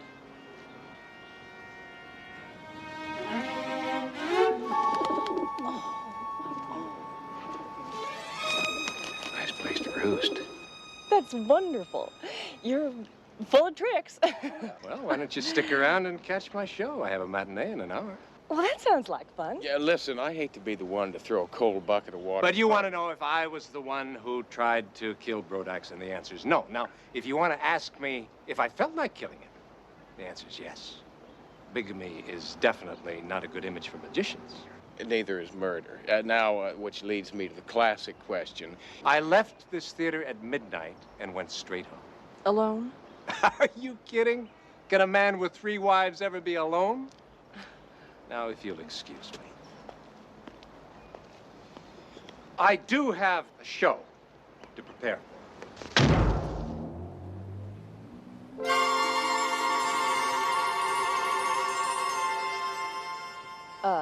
Houston, would you do me a favor?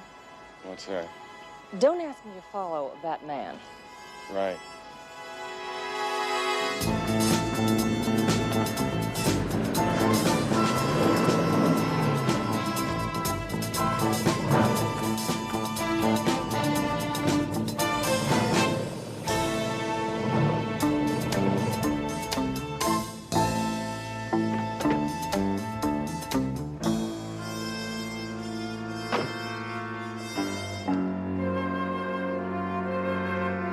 Houston figured that with Hanrahan's 2 hula girls and the magician's 3 wives as alibis, it was time I did some checking.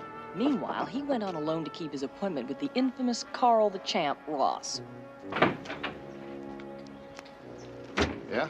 I'm Matt Houston. I believe I've got an appointment. Oh, yeah, Houston. The boss is warming up now, so you're going to have to wait a few minutes. Tell you what, follow me. Well, sure. Oh. Wait a minute, aren't you Archie O'Brien?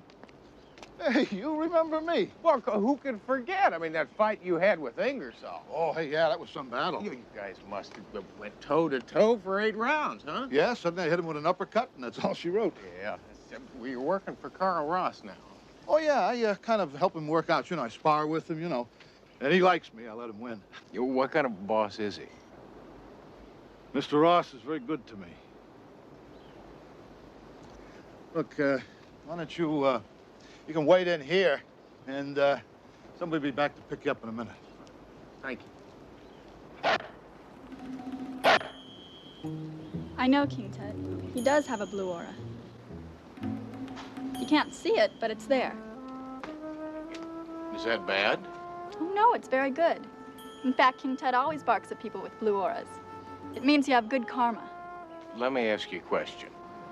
My spirit is willing. What is that contraption there? It's a pyramid. A metaphysical miracle discovered by the Egyptians thousands of years ago and then forgotten. What's it do? Keeps me at peace with the world.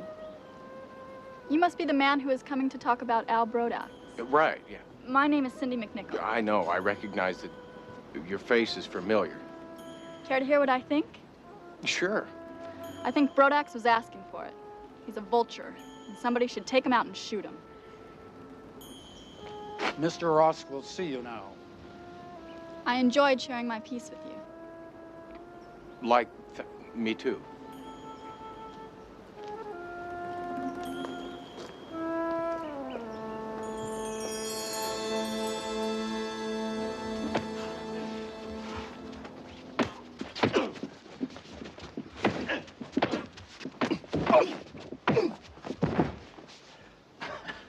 Well, Mr. Houston, you box? Well, to tell you the truth... Good. I thought you did. Archie, give me your gloves. Mr. Ross, I just came out here to talk to you for a minute. Oh, fine. We'll talk.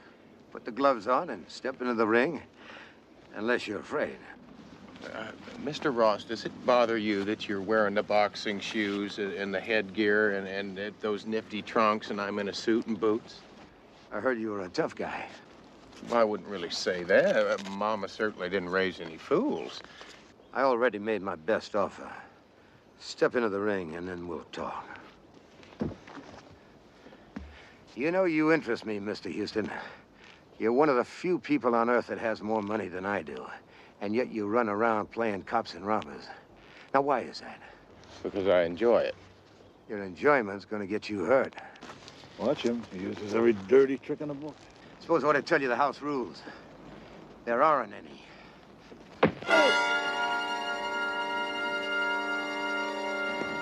Mr. Ross, I believe you just stepped in it.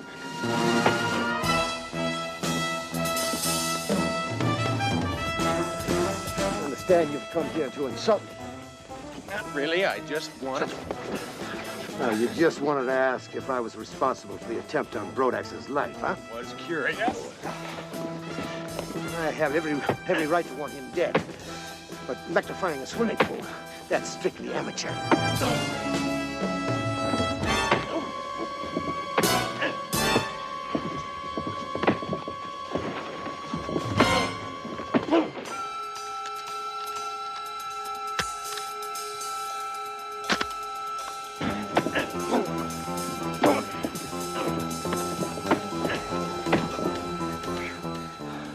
If I wanted a man dead, I'd have him shot.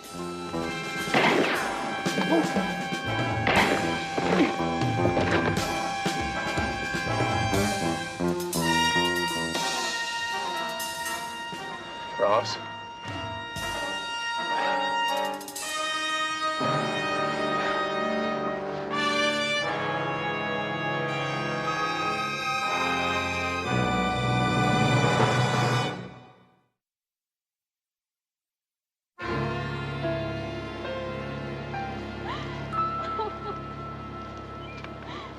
If I find out who did this, I will kill him. I swear I'll kill him. You were right, Houston. Shot came from over the hill over there. Had to be an expert. It's over 300 yards. Vince, the whole thing doesn't make any sense. I mean, up to now, we knew our killer had to be somebody with a grudge against Brodax. Yeah, somebody hurt by his paper. That's right. And then someone tries to get me at the nursery yesterday, and now they got one of our suspects. Lieutenant, they tell me I need your permission to get a photograph of Ross's remains. You also need my permission to be on the scene of the crime. You have neither. Now leave. You trying to hide something from the press? The American public has a right to know.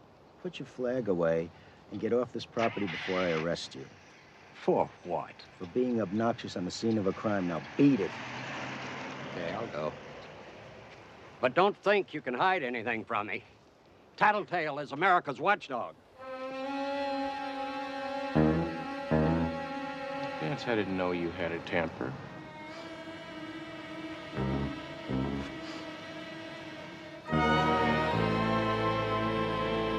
Well, I still haven't haven't got anything firm on either Hanrahan or Graham's alibis. Of course not. I mean, why should it? I mean, why should anything come easy on this case? Houston, do you think Ross's murder is connected to the attack on you and the attempt on Brodax? I'm positive, CJ. There's got to be a connection linking one of our suspects to both Brodax and Ross. Well, I'll keep digging. Yeah, well, it's got to be, CJ.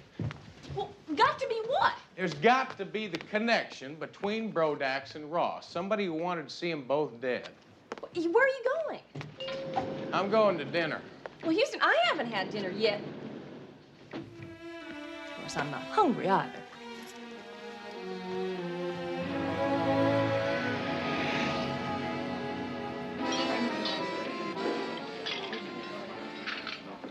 Your aura is bluer than ever. Well, thank you, Cindy. Listen, we need your help. Vince and I think that you're our only possible link to Brodax and Ross. You see, you were living with a gangster, and Brodax let this entire country know through that scandal sheet of his. Things change. I'm now undergoing a rebirth of consciousness, motivation, and intent to all my fellow men. Well, that's swell, Cindy.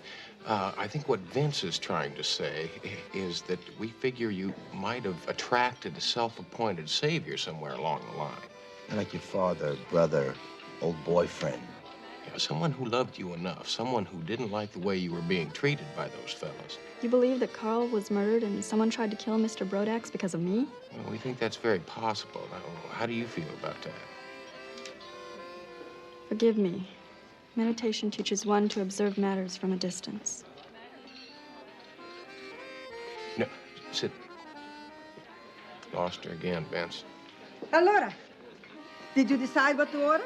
Mama, you order, please. Oh, no. When I decide, you always complain it's too much food, it's too much this, too much that. Troppo difficile, say. Tonight, you order.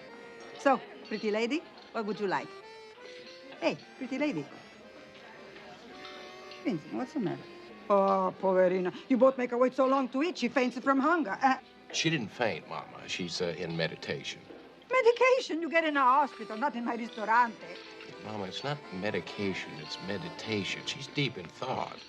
For my menu. It's not that complicated. Mama, please, some food. Okay, tell me what you like. Same as Houston. Y'all have the same as Cindy. Benissimo, three of the same coming right up. She's back. Listen, did you think any more about that? Who might have loved you enough to kill for you, just to protect you? No one. I have no family. I was abandoned by my parents at the age of 14. There was never any boyfriend. Carl Ross was the only man who ever showed me any kindness. Benedetti, ragazzi. But why you want to fool Mama like that? You just gave me 3 orders of nothing. Make it 4.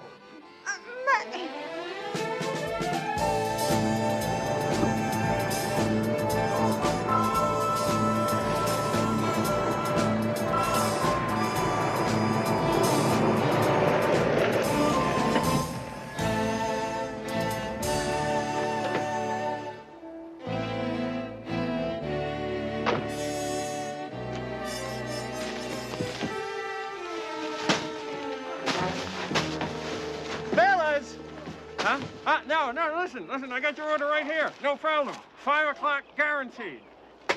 Fellas! Murray. Houston, thank the Dow Jones averages you're finally here. What's wrong now, Murray? Paul and Lamar, they think they're running a demolition derby. Take a look at this place. What was that all about? Hey there, Johnny. Just the man I'm looking for. I am? Yeah. Tell you, I wanted to ask you a couple of questions. Listen, don't you worry about old Bo and Lamar there. They'll make everything up, I can guarantee you.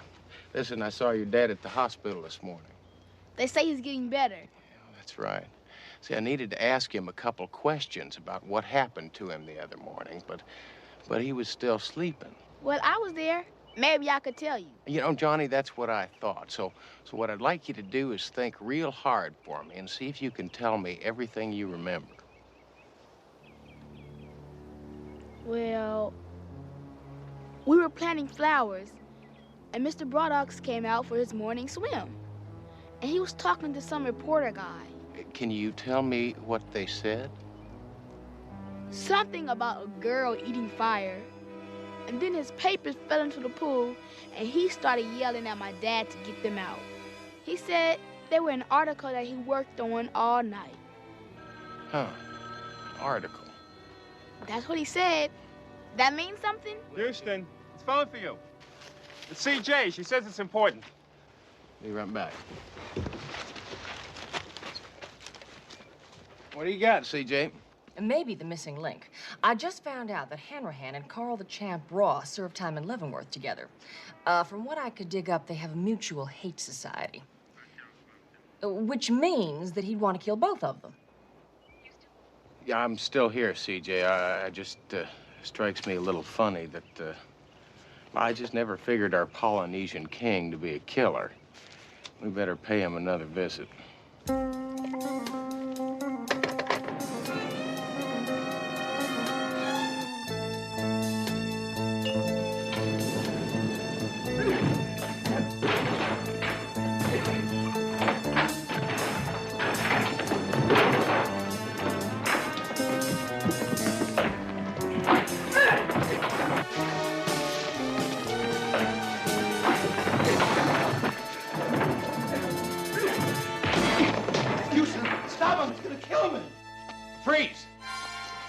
Freeze? Why? The cops say that in situations like this. You're going to unfreeze, and you're going to find out what this bad guys do in situations like this. Listen,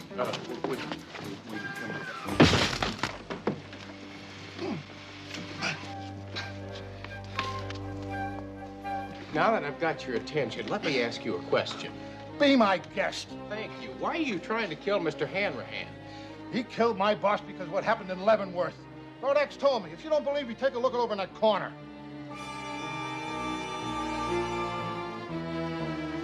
I never saw it before. I swear to you, I never saw that gun before.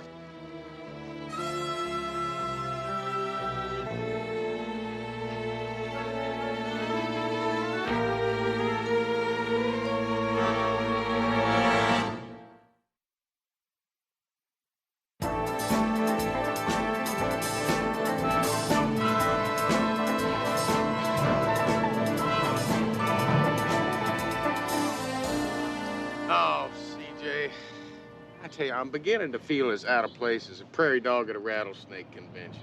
I mean, we got a sleazo syndicate boss that's dead. We got a sleazo gossip publisher who almost got killed. I nearly got myself killed, and I'm beginning to wonder why.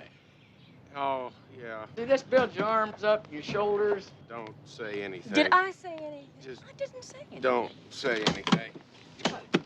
Just help you out a lot. Hello there, Johnny. How's it going, buddy? Hi, Houston, Miss Parsons. What? Got the bus? CJ? Hey, will you stop your gagging and get back to work? We got lots of this work to do here, Jay. Discipline. That's the secret of good management. Murray taught me that. Well, come on, don't just stand there. We got lots more to hear. Here. Pull it back here, John. Take this. Huh? Get going. Go over here there, John.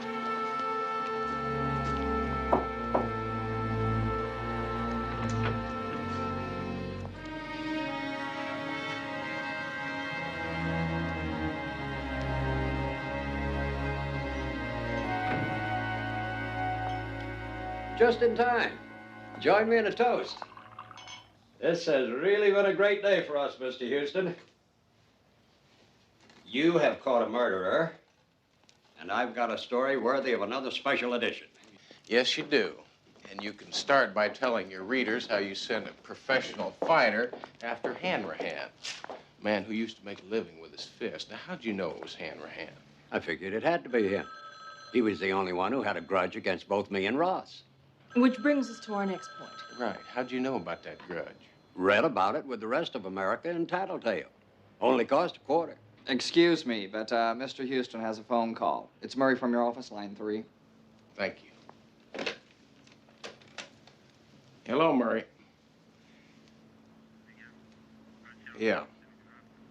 I got it. It seems like Frank Graham just called. He wants me to meet him at the theater. Says he knows who killed Ross.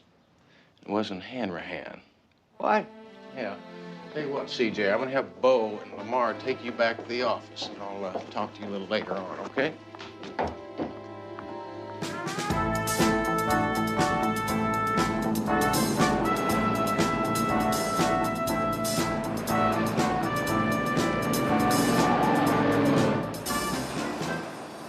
And as you can see, ladies and gentlemen, the cage is absolutely empty. Empty. But now, with a few magic words and perhaps a little bit of luck, let's see what we can do.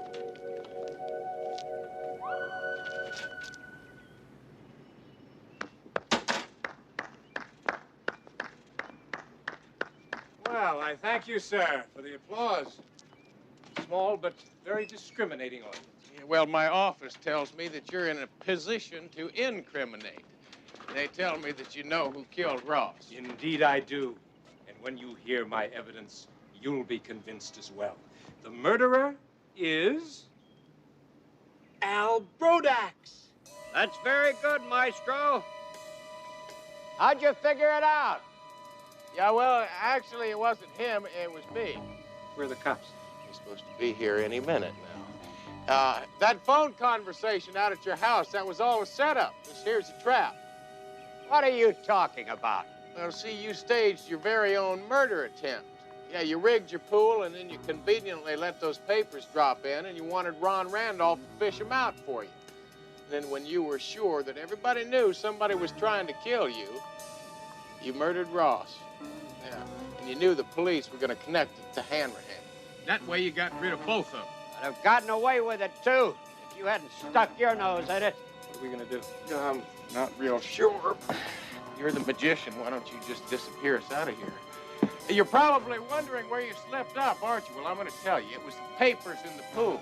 See, I found a piece of that paper on the bottom of my boot the other day, and it was blank. It bothered me an awful lot, because you told Ron Randolph that it was an article that you'd been working on all night. The trunk has a trap door. Oh, good. I'll tell you what. I'll distract him, and you make a run for it. Now.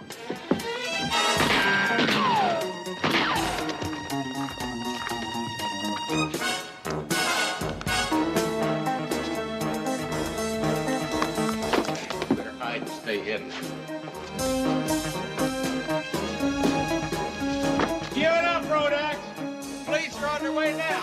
Houston, I'm not gonna let you bring me down for killing that mobster. He was bleeding me dry. After he lost the lawsuit, he still wanted the money. He said he'd kill me if I didn't give him half the tattletale.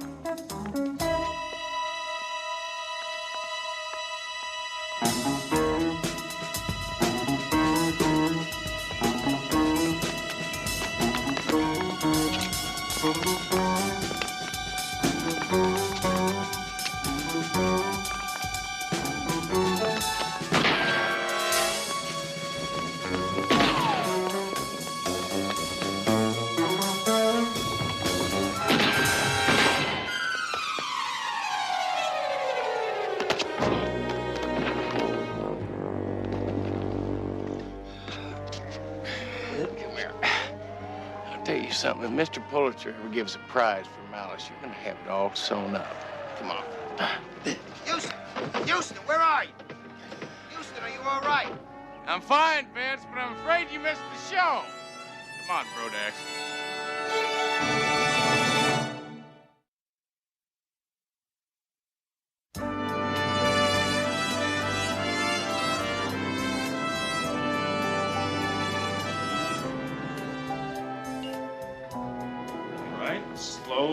Slowly, stay together now. That's it, perfect. Just relax.